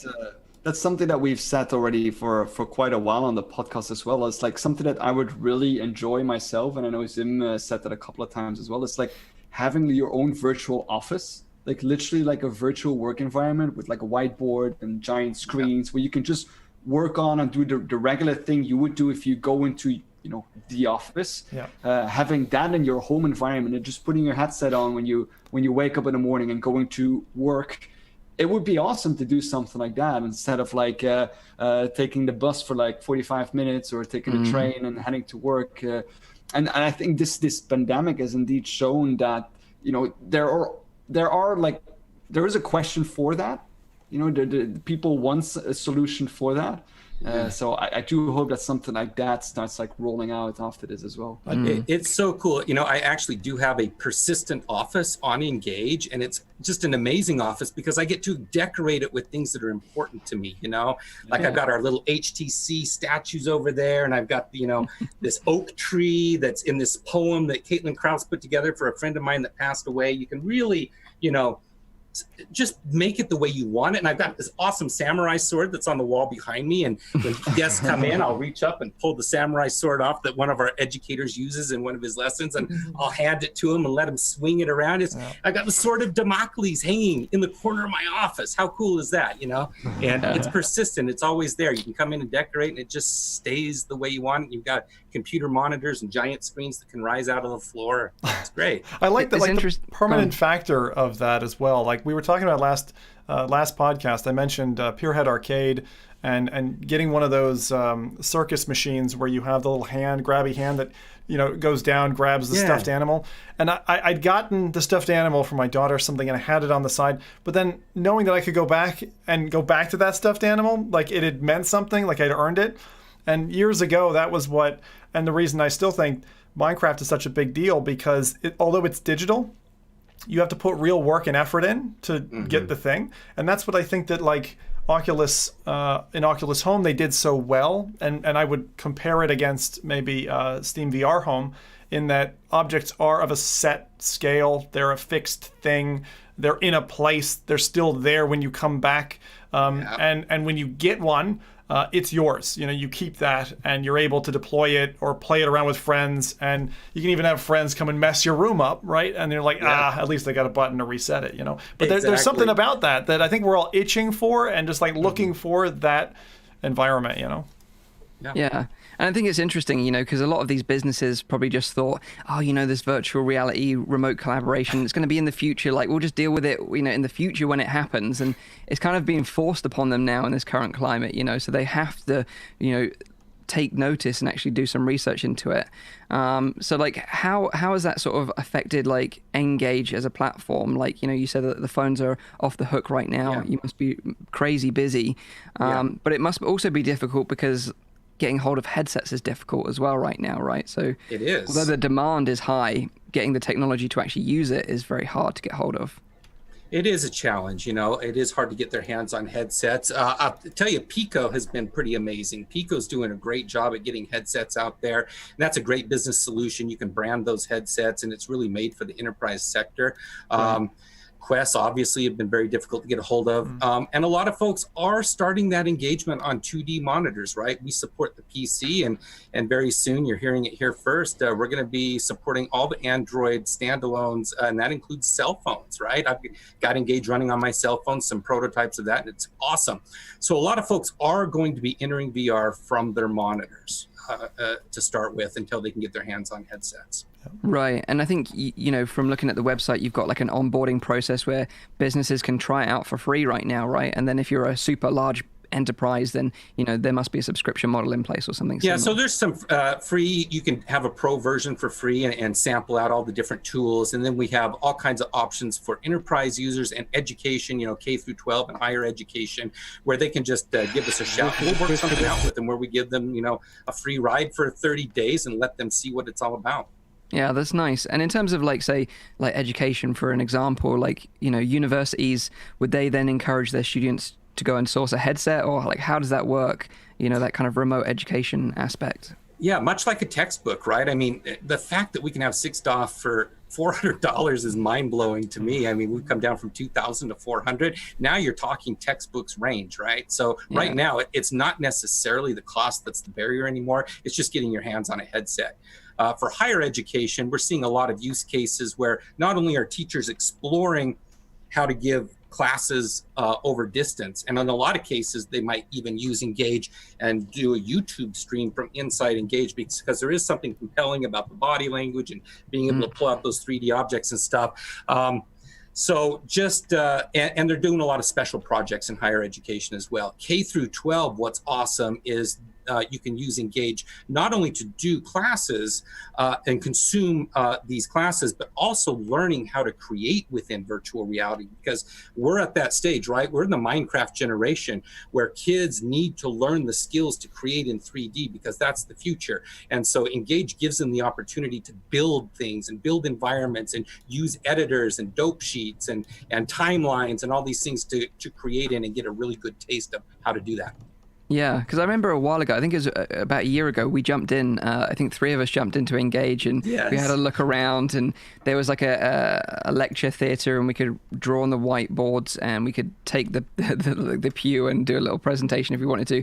And then I remember we went outside, and we sat on a bench, and someone launched it into space, and that was crazy. I don't think that anyone, that was just an experimental thing. But there was a bit of a problem though, because we just had a live stream from your office, and apparently it was completely on fire, Chris. I don't know what happened. Shoot! Do you guys actually have that footage? Yeah, we had it. Right. That was fun. Yeah. I hope the cat is still alive. Yeah. Yes. Yeah, that was a lot of fun. But So, like, sorry, on. but it's very what I think is very interesting is that if you are a teacher and who wants to teach in VR, it can create its own lessons. Yes. And just be like, okay, this is the subject for this week. Let's say it's about dinosaurs. And it's like, okay, these are the dinosaurs I need. This is the environment I need. Maybe even things that are custom that needs to be created. But the tools you use in Engage are super easy to get into. And I think that's awesome. So you could really, make something interactive. Well, a textbook really usually, a dinosaur doesn't pop out of a textbook, Yeah, it's really the evolution of PowerPoint, right? And that's the goal, is to get it as easy to use as a PowerPoint presentation. My background is behavioral science, which I did for 20 years before I made the leap into virtual reality. And so I don't have that background of being a digital creator. So for me to be able to, I remember creating my first experience. I have this 4D experience where it's a BBC underwater experience on a 2D screen. And then I have all the sharks and fish and all these things coming out of the screen into the audience. And the fact that I was able to do that with my limited skill set was like revelatory for me. I was like, wow, if I can do this, then any educator can do this. They just need to take the time to learn it. And it's not that difficult. Yeah, and we've also seen the likes of HTC use Engage recently for their sort of presentation, right? Yeah, so that's been a little bit of a pivot for us, because we've always been big on the training, education, and being able to communicate with the employees and whatnot.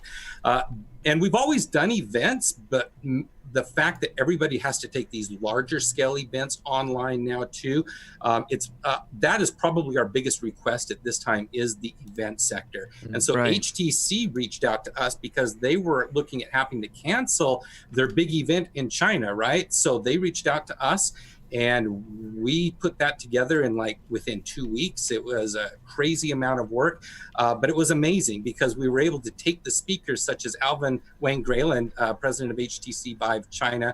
We were able to take him, do a recording of him, and then add all these amazing 3D elements to his talk. You'd have,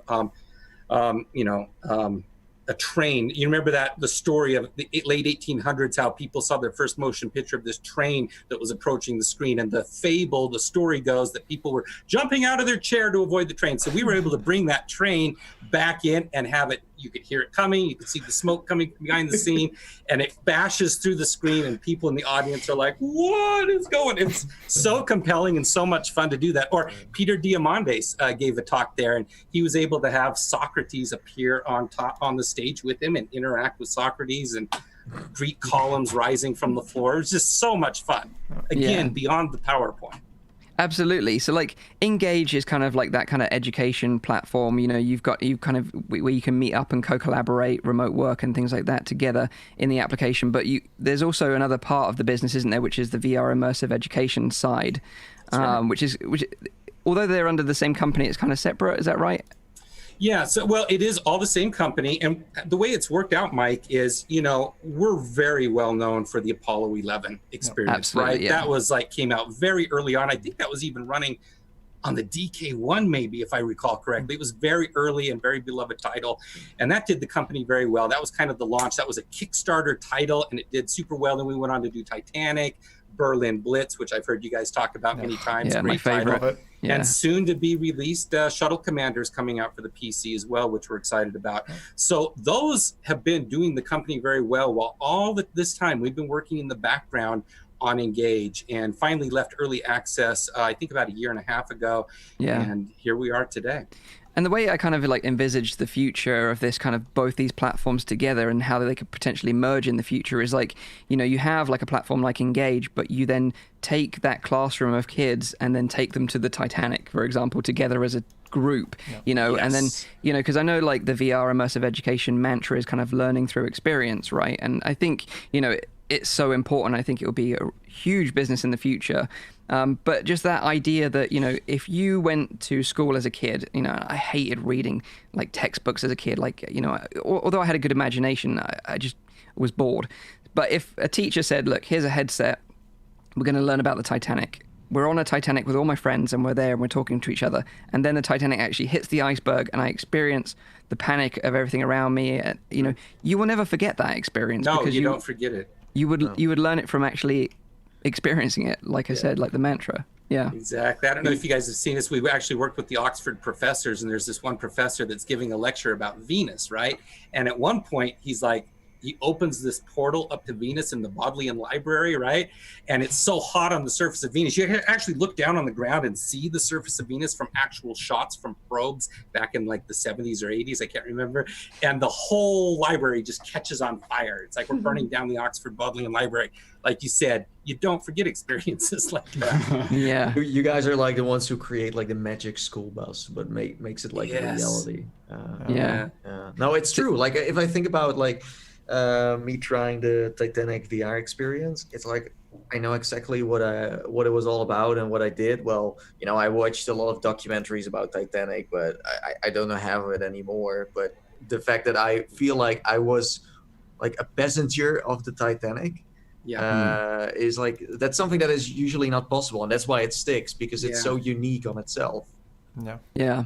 And you mentioned, you know, you've got Quest support in the pipeline. You know, what are the sort of like the bigger challenges that you're kind of like aiming for in the future, if you can maybe talk about a few of those? Yeah.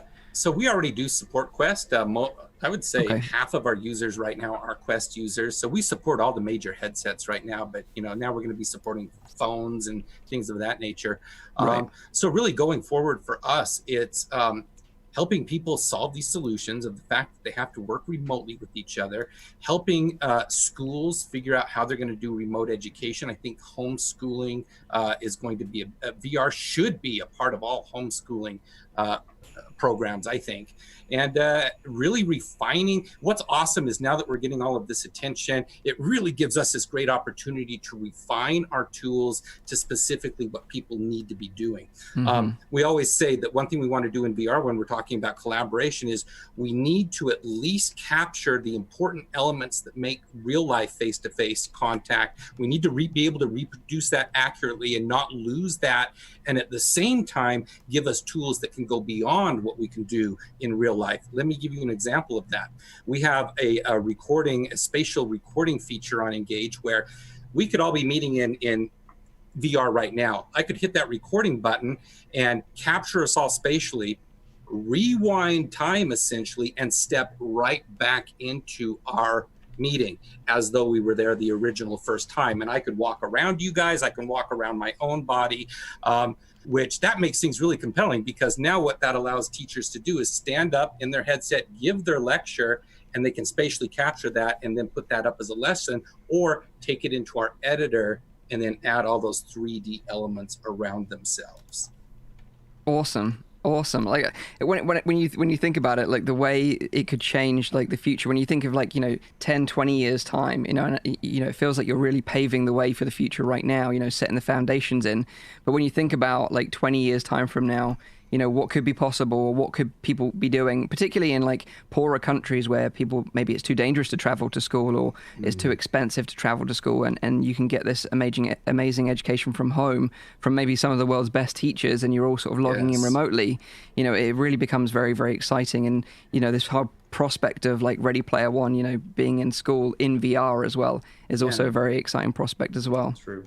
Yeah, we just did this week. We worked with River, I mentioned earlier. They're photogrammetry specialists, and they did a class, and we had so much feedback of saying this is the best night school we've ever done, where we actually took the pieces that they made into photogrammetry, we brought those into Engage. We were able to scale those up to life size and literally walk around and use the camera system with 50 other people in the room to show the proper angles of where you need to take these pictures and how you use the drone to fly around and actually bring in a drone to do the flights. And that's hands-on. You're not going to get that in any other medium, that you can actually get those angles and do it properly. And it was a 90-minute class, and it was just mind-blowing for everybody.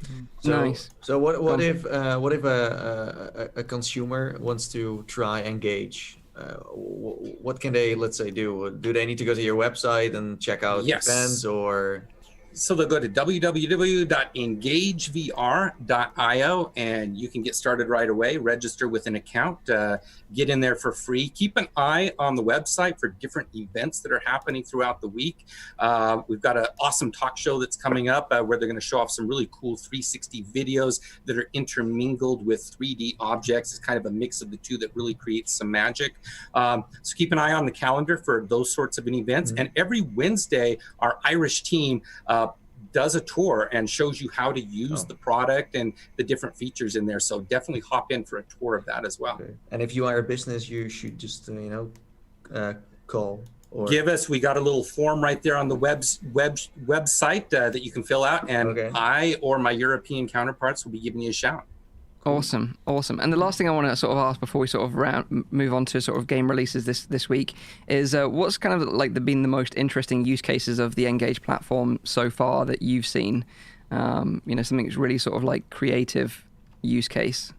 Creative use case. I think the photogrammetry one I just mentioned, but even, like having a NASA representative come and not only take us up the Saturn V and give us all of those backstories that you never hear from anywhere. And you mentioned earlier, that's one of the key things, is being able to have actual professionals that have stories behind what they're teaching is so powerful. The fact that we can create a fire experience, like we just did that one that you guys obviously took a look at, where you're running around and you're actually trying to put out fires and you're feeling that adrenaline rush, which is so important to training. You want that adrenaline because you need to learn to work through that adrenaline feeling, right? That's part of training. We're working with Stanford right now on bringing in these amazing cadaver pieces where they're doing these instructions on the body. Just so much happening behind the scenes right now that we're looking forward to revealing more of that as time goes on. Yeah, I can't wait for the next VR immersive education piece because, I was a big fan of the Berlin Blitz. It's still one of like those standout experiences that you'll never forget if you go and check it out. And if you haven't, go check it out. It's free. It's on Steam. It's on Oculus. It's an amazing one-off experience. Yeah. Thank you very much, Chris. Chris, could you maybe quickly refresh your video? Yeah, you just need to turn it on and off. That's it. I think we had a bit of a switcheroo because Rowdy's internet isn't that great? But yeah, that was super interesting. I really, really appreciate you coming on the show and talking with us about Engage and VR immersive education. I think it's a fascinating topic, and I'm sure we'll be talking about it again in the future. So to have you on again, in the future for a follow-up would be really interesting, I think. Yeah, great. Have to have you guys out sometime. Absolutely. Always up for trying something unique in VR for sure. So now let's hand it over to Zim for the latest releases that maybe we can look forward to next week. I know we've got a few updates rather than straight up releases. So there's releases too. There's interesting. Okay. A few that I'm going to have a go at. But yeah, okay, thank you. So releases for this week. I've got 3 to talk you through. The first one's quite a colorful one. Actually, having kind of dovetailed from Engaged into this, I think is kind of perfect. So first one's Ecosphere. This landed last week on the 7th of June. On both Quest and Go. It's a free title, actually, and if you're a fan of things like those Earth titles done by the BBC, this is an uplifting documentary series by the award-winning studio Foria in partnership with the Worldwide Fund for Nature, the WWF, although to me that's still Worldwide Wrestling Federation. Silverback Films and Oculus. So you can check out a few different things in this. As I said, if you've got a Go or a Quest, you can go to the jungles of Borneo, savannas of Kenya, or dive into Raja Ampat. And this kind of sets out to redefine the limits of what is possible with 3D 180. seen a couple of things that are good on this, but this looks particularly stunning in terms of its cinematics. So that's Ecosphere, and that's the first of our releases out. Is this a paid app? Free, or did you actually. say it's free? Yeah, free on both Quest and Go. Okay. So nice. Yeah, good one. I think it's. Yeah, sounds good. Yeah, what Rowdy said. Yeah, exactly. No, but I like what I think is very cool about this is that you can start, traveling in VR instead, and use this, because right now you can't just step into a plane. So I think this is great. Yeah, I actually really like, and I know I wasn't very talkative, Chris, during your bit, but that feeling of like not only the emotional bond that you get, like you've probably checked out some of the BBC experiences as well, going to space, being in the boat with refugees. It just doesn't leave you. I mean, fair enough, when I was a student, I didn't have things like Ecosphere or an N-Gage platform or remote learning. Any of this kind of stuff just wasn't even there. All I had was a break-backing load of textbooks. I remember them calling in the doctors to be like, how many textbooks can we legally allow these kids to carry? I'm just glad that era is slowly phasing out. So that is that. Next one, this one I'm actually curious if our host has checked this out already. Crisis Brigade 2 is landing. 9th of June it dropped, but I say is landing because this is still in early access. Quite an exciting upgrade. If you ever wanted to be a SWAT force person taking down some terrorists, and I'd say now is about that time, then Crisis Brigade 2 is quite an excitable, I hate to call it a wave shooter, but I don't know how to describe it otherwise. It's kind of an arcade. It brings you back to those arcade cabinets of like Time Crisis. When you had the plastic little gun and you were, blasting away. It really feels that way. And, I'd played this on SideQuest before. It's still available there. You can get the original game, which I think you can play even co-op. This one at the moment is available for PC VR. It's $16, and I know Mike in particular has spoken very highly of this one. Mike, do you want to say anything about the sequel and what you expect from it? Yeah, so I've actually played the sequel. I actually preferred the aesthetic of the original one. I like the cartoony graphics of the original one, and I think being a bit more realistic doesn't really do it a favor, I think, especially in this current climate. I know they got a lot of backlash.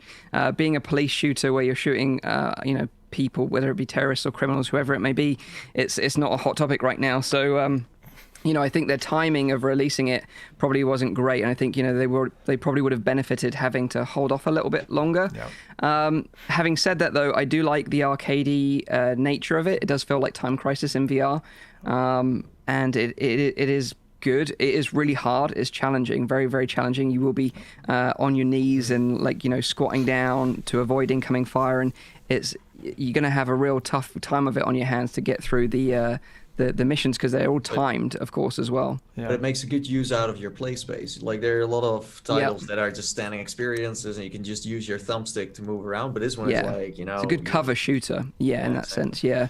But I haven't played a lot of this sequel, but just from my first impressions, I preferred the aesthetic of the original. Yeah, and I being can more see cartoony and more lighthearted. Your analogy there kind of reminds me of when The Tower, which is a game that was it was quite an indie game that launched on Steam some time ago, where you would stand on a platform and there were a variety of obstacles, trees, saw blades, arrows being shot at you. It was, again, quite cartoony in the initial game, and then the sequel went serious, right? And it's funny because it's almost like the uncanny valley of these experiences that I feel like once you step past a certain point of disbelief and it becomes that little bit real, it steps you back almost out of the immersion again, because you're kind of like, this is a bit too close to real life. And it's funny which titles actually drive that. Like, I don't find that problem with like a Euro Truck Simulator or any of the driving games, but certainly for something like this, I can see that. I think it has also something to do with developers being not that experienced yet, where in your mind you would think, okay, I go from simple visuals, because the first Crysis game was maybe cheaper to make because they used certain assets, and then with the next one they're like, maybe we should make it look more real, better visuals, better graphics, because that's what gamers want. Because that's kind of I think the idea they had, where it's like, okay, they don't want to have these blocky characters running around. Yeah. So yeah, I think that's why it's looking more realistic now. But as Mike said, this is not the timing to be releasing stuff like this. Yeah. Very good. On to our third title. So this one, which Nathan mentioned in the intro, I could barely not break a smile on this. Myth: A Frozen Tale, which he said landed on Quest. It is $2.99 in dollars, $2.29 in pounds. From Walt Disney Animation Studios, dropped on the 11th of June. So this gives you an idea, and wonderfully, because it's an 8-minute feature, the trailer gives you 1/8 of the full length of the actual experience. Well, it does. It like the highlights you see here. That's actually what you're seeing in the game most of the time. Yeah. So, like you said, it appears to be the first Disney animation feature, and it's kind of their first step, which is why it surprises me a little bit in the reactions that I'm seeing to it. It's akin to Coco. If you haven't seen Coco, which was by Magnopus, it's kind of a similar kind of entry point into animation in VR. So let me just describe it for anyone who missed the intro and is with us just now. 8 minutes, 360, Disney, 6th off, Frozen. So I just want to say that if those words don't get you excited, well, you're listening to if those words do get you excited, you're listening to the wrong podcast. 56% of the reviews are 3 stars or lower. 33% are 1 star. And I had to highlight this wonderful bit of feedback from Oculus Home user Jay Tubrit, who writes, "Even if it were free, I wouldn't bother." And it says, "For a Disney production, this is a pretty sad effort in so many ways." I'm really curious to hear Nathan's backstep on this. "Seems at times FOV rendering is covering everything. The quality drops so much. And whoever thought it would be a good idea to dim the environment if a viewer is not looking in the correct direction has no clue about art direction, directional sound, or storytelling. It's all such a random bunch of ideas pushed together with no art direction." And it says, "About the only things positive I can say is the voiceover and music sounded fantastic." So yeah, wow. The directionality seems like a real problem by design, and I know you mentioned it, Nathan. Like, how bad is that? Can you describe that a little bit more for us? Like, no, from the start, you're looking around, you're like, okay, what's going on? Because it dims. It's not going completely black, but it just dims. But I think the person who worked on this was very scared that people would not see the thing he worked on. And since this is, as I said, a 360 that plays around you, but not plays around you in a way where it's everywhere. No, you need to follow it with your eyes. And this is kind of like forcing people to do that, because if this wasn't there, then yes, people would be like looking at the wrong thing. And that's where, audio comes in place, because the sounds, and if you have a good pair of headphones, it really guides you. So if he would have, worked more on that aspect, then, because, it's not only about, what you see, but it's also what you hear. And we have seen so many experiences in the past that, guide you with the sounds. But as I said, this is like a project that they get to work on and get to learn about. Maybe this is not the right platform to, release it straight away. But this is someone who is getting into the VR scene, gets to make something and then get to release it. Because I saw on LinkedIn a post of him being super proud, like, this is a big step for me. I made something that is now, publicly available. So yeah, I feel like with this one, like, the learning curve that this person got to get into, I think is good. But the question is, should consumers experience that too? So especially because it's paid. I think that's the problem. Especially here. when it's paid. Yeah. I mean, it's only $3, but we're relearning lessons that seem to have already been taught by experiences like Henry previously. That you think, if you're gonna create something, especially with big brand names behind it, Disney true. and Oculus and others, like, why wouldn't you go kind of do your homework on those titles and then imbue that? I am really surprised because we don't see this a lot, where you take away the magic of VR, to an extent. I understand as a film creator or a cinematographer, you're like, look at this part.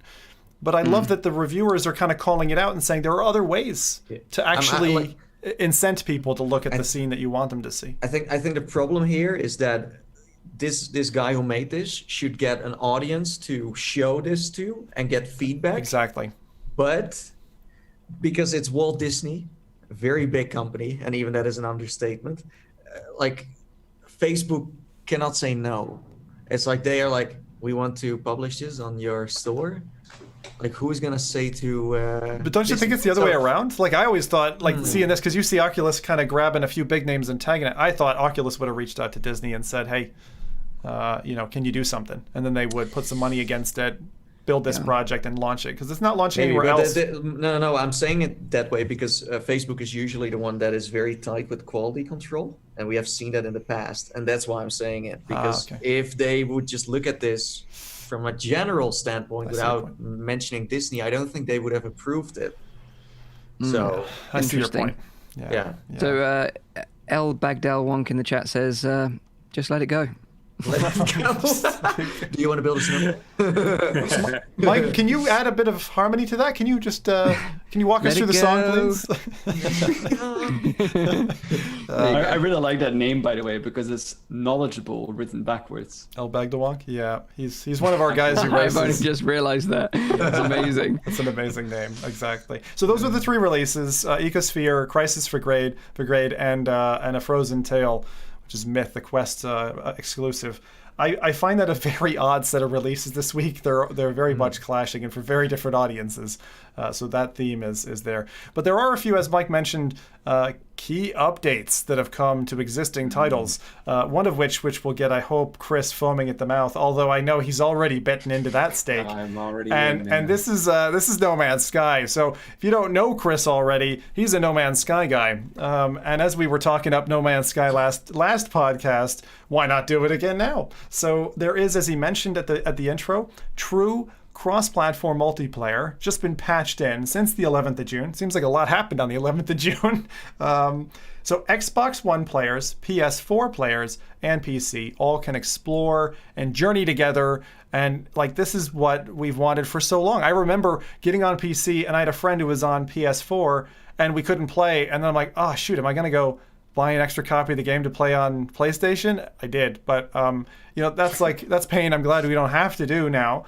And the other thing of this is they've actually made some VR enhancements along the way with this patch as well. So I thought I'd talk those out. So aside from the new networking, which is great, and the fact that they coincided with this release, if you are an Xbox/Windows 10 Game Pass owner, this game is now available. So you can go pick up a copy of this game for the first time. There's loads of people on that, and go and play with a bunch of other players. And actually, if you're playing with players on other platforms, their names will show up with like a special tagging that shows you if they're on your network or on a different network as well. So you can see that. And then Rowdy will be happy about this one. The thing that caught my eye, you remember the cockpit door and that handle? Well, before you could only open it a certain way. Now you can open it with your hand the other way around. Well, hey, we got it. Yes!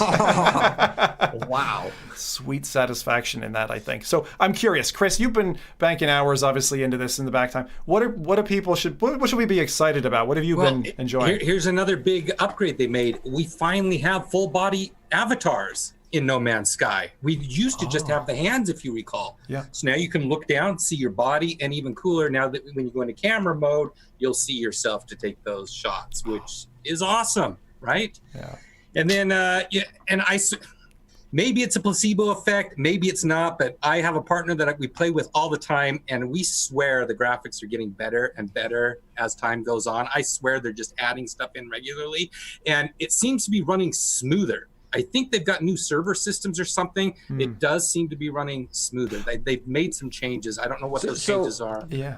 So do you always play it in VR, or do you mostly play it on always in VR? Always in VR, yeah. Nice one. Yeah, I was going to ask, how's that? Like, I always found the only chunky thing about that game, like once it released on PC with the big update and the VR patch, it was pretty damn good, like in that first month, and then since then it's been great. Very easy to hop into. I played afar on a Quest in a hotel room, so I love No Man's Sky. but like the initial star introduction, when you see the star systems coming at you, the various worlds and stuff, that used to be pretty jittery. Do you know, is it still like that? Or I think it's probably about the same on the initial star ride. Yeah. The loading screen. But Yeah. And because you play in VR, do you always play seated or standing?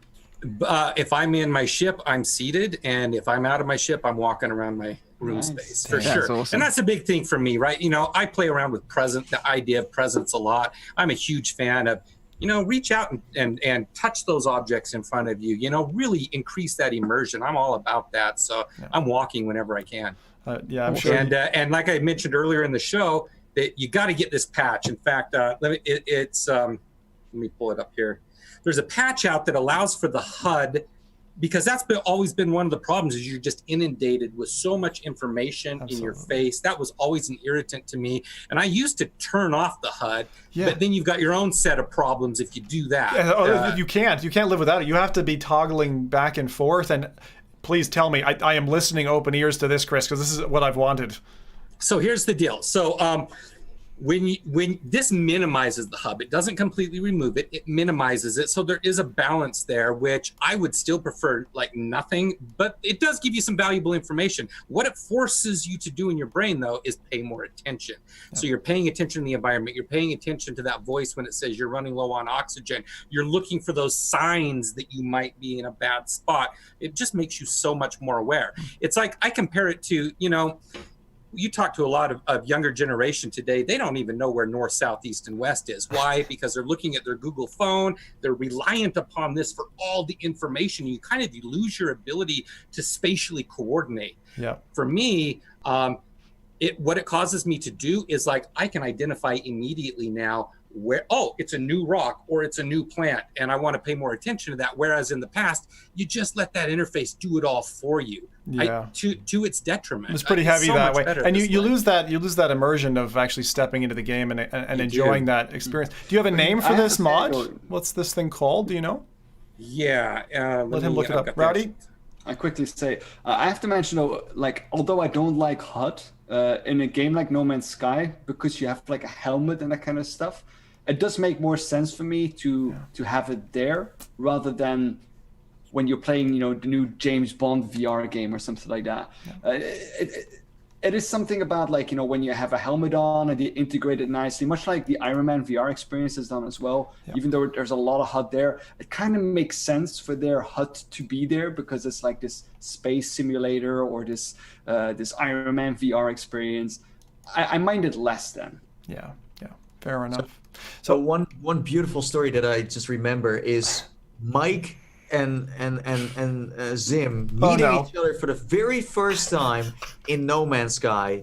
That's like, like No Man's Sky is a huge game. Like imagine, you are looking for your friend in this ginormous universe that is endless. And then finally, after, let's say, 5 years, you finally found each other, after a radio contact, like, where are you? I'm here. And it's like, I don't know. And so tell me more.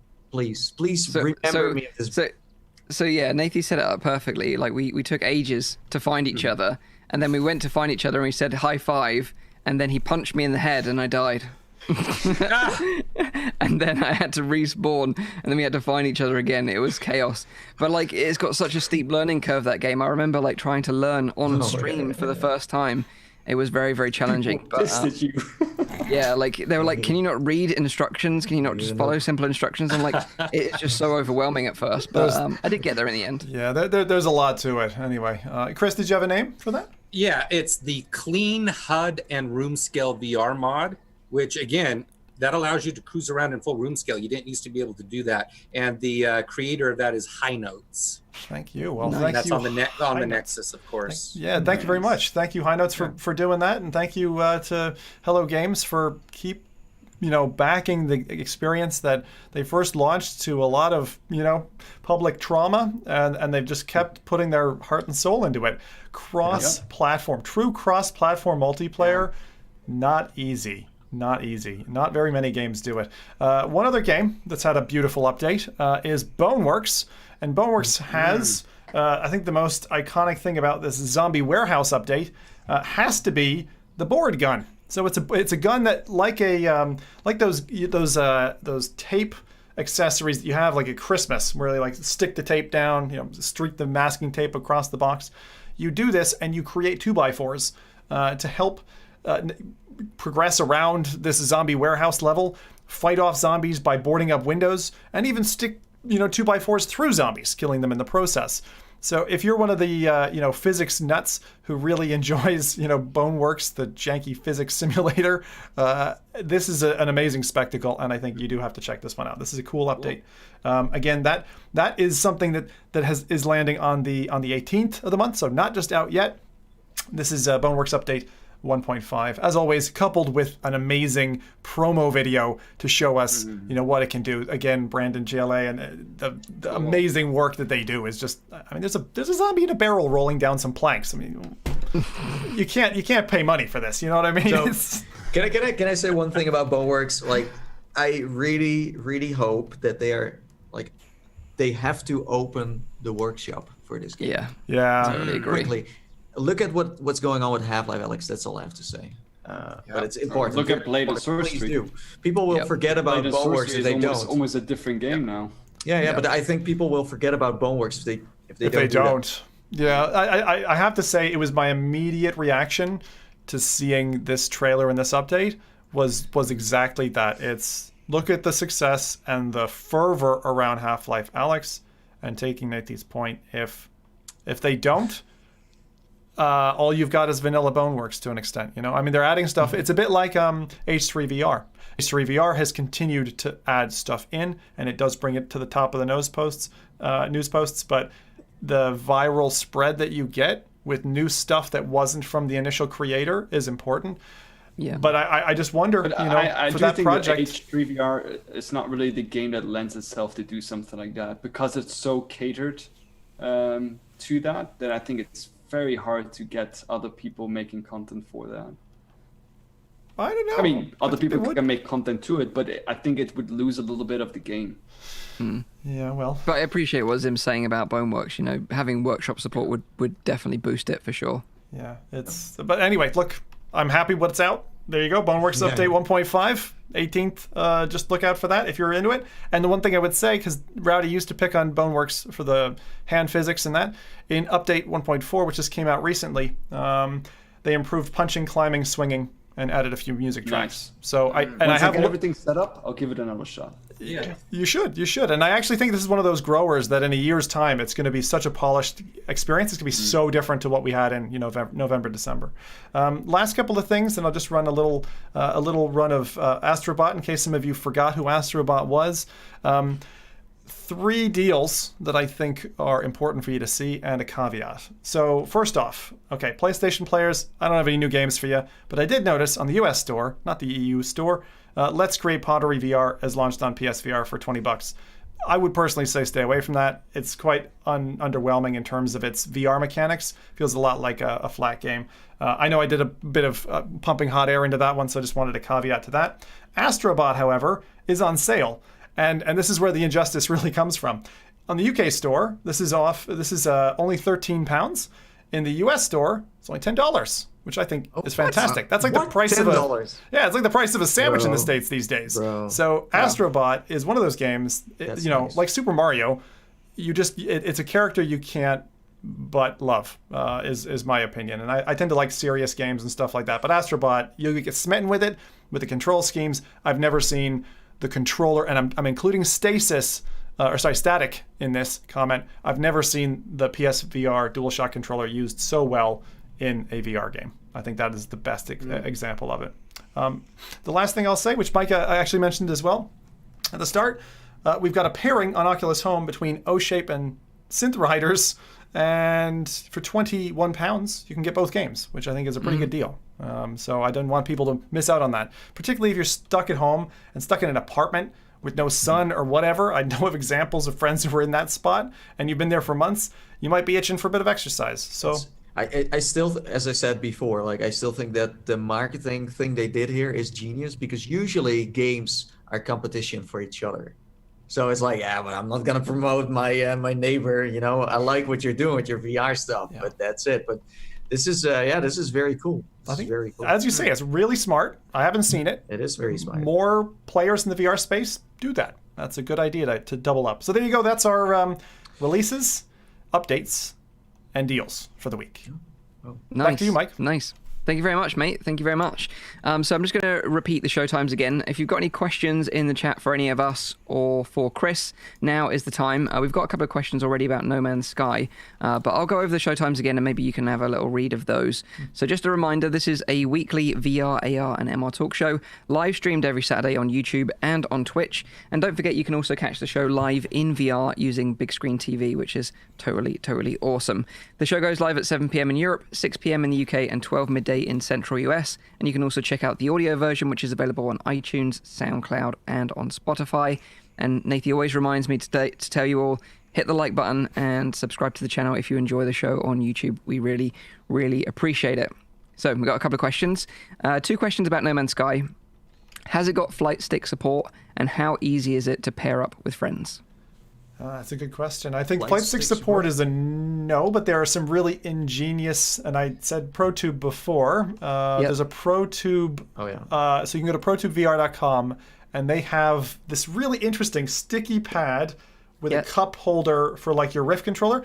And Mike's done the proper testing. He has a great video on it. He shows the durability of this thing is actually way beyond what I would have stress tested it on. He's like yanking it back and forth. I mean, he must have some practice or something. And it's just like, I would recommend that to any No Man's Sky player. Chris, do you know of any other support that way? Answering that question. I don't know of any support that way, but I will say if you're an index user, man, those controllers go right on your knees and you can use that. It feels pretty good. Yeah, you should check out the ProTube thing. It's called the ProTAS. And it's like a little flight stick, basically, that your controller magnetically slots onto, and it actually works really well. Very cool. ProTAS from the ProTube website. Yeah. So good question. For Chris, are there any plans to bring Engage to the official Quest store or even Quest key distribution? So here's what I can say about that. As you probably know, Oculus has done a pretty good job lately of making it more inclusive for collaboration programs. They've actually stated that. And you see a couple that are slated to be on the store this summer. I will say that makes it very optimistic for all of us in this boat, for all collaboration platforms. So stay tuned. Okay. Nice. Thank you. And the last question is, you guys planning a meetup, a virtual meetup this year at some point? I think we probably will. We've done it before. There's no reason why we wouldn't do it again. It was really fun last time. Really so cool. Just no real life meetup this year, probably. Real life meetup. Yeah. That's the most gutting part of this. I mean, I miss hanging out with Chris down the pub, like at Paper Planes, and like not being able to do that this year. Honestly, is a big wind out of my sails. Yeah. At least you were able to come along to us here, and we had kind of a party, but need to catch some drinks at some point for sure, Chris. Yeah, absolutely. But if we do have a virtual event or meetup, we'll of course let everyone know, and we'll share it all on our social medias and Discords as well, so everyone can join in the fun. It'd be cool to do that again. Definitely. We really enjoyed the first time. So thank you very much for that. So I just want to say thanks again for Chris for joining us on this week's show. It's a real pleasure to have you on here and talking about VR immersive education and Engage. It's really fascinating. Really looking forward to seeing what happens in the future with that. Have a great week in VR, everyone. Keep safe. Enjoy yourselves. Look after each other. Take care. We'll be back next week with all the juicy details from the Upload VR showcase. So make sure you tune into that as well. So until then, have a great week in VR. And bye-bye for now. See you later. Cheers, See you, everybody. Bye-bye. Bye. Bye.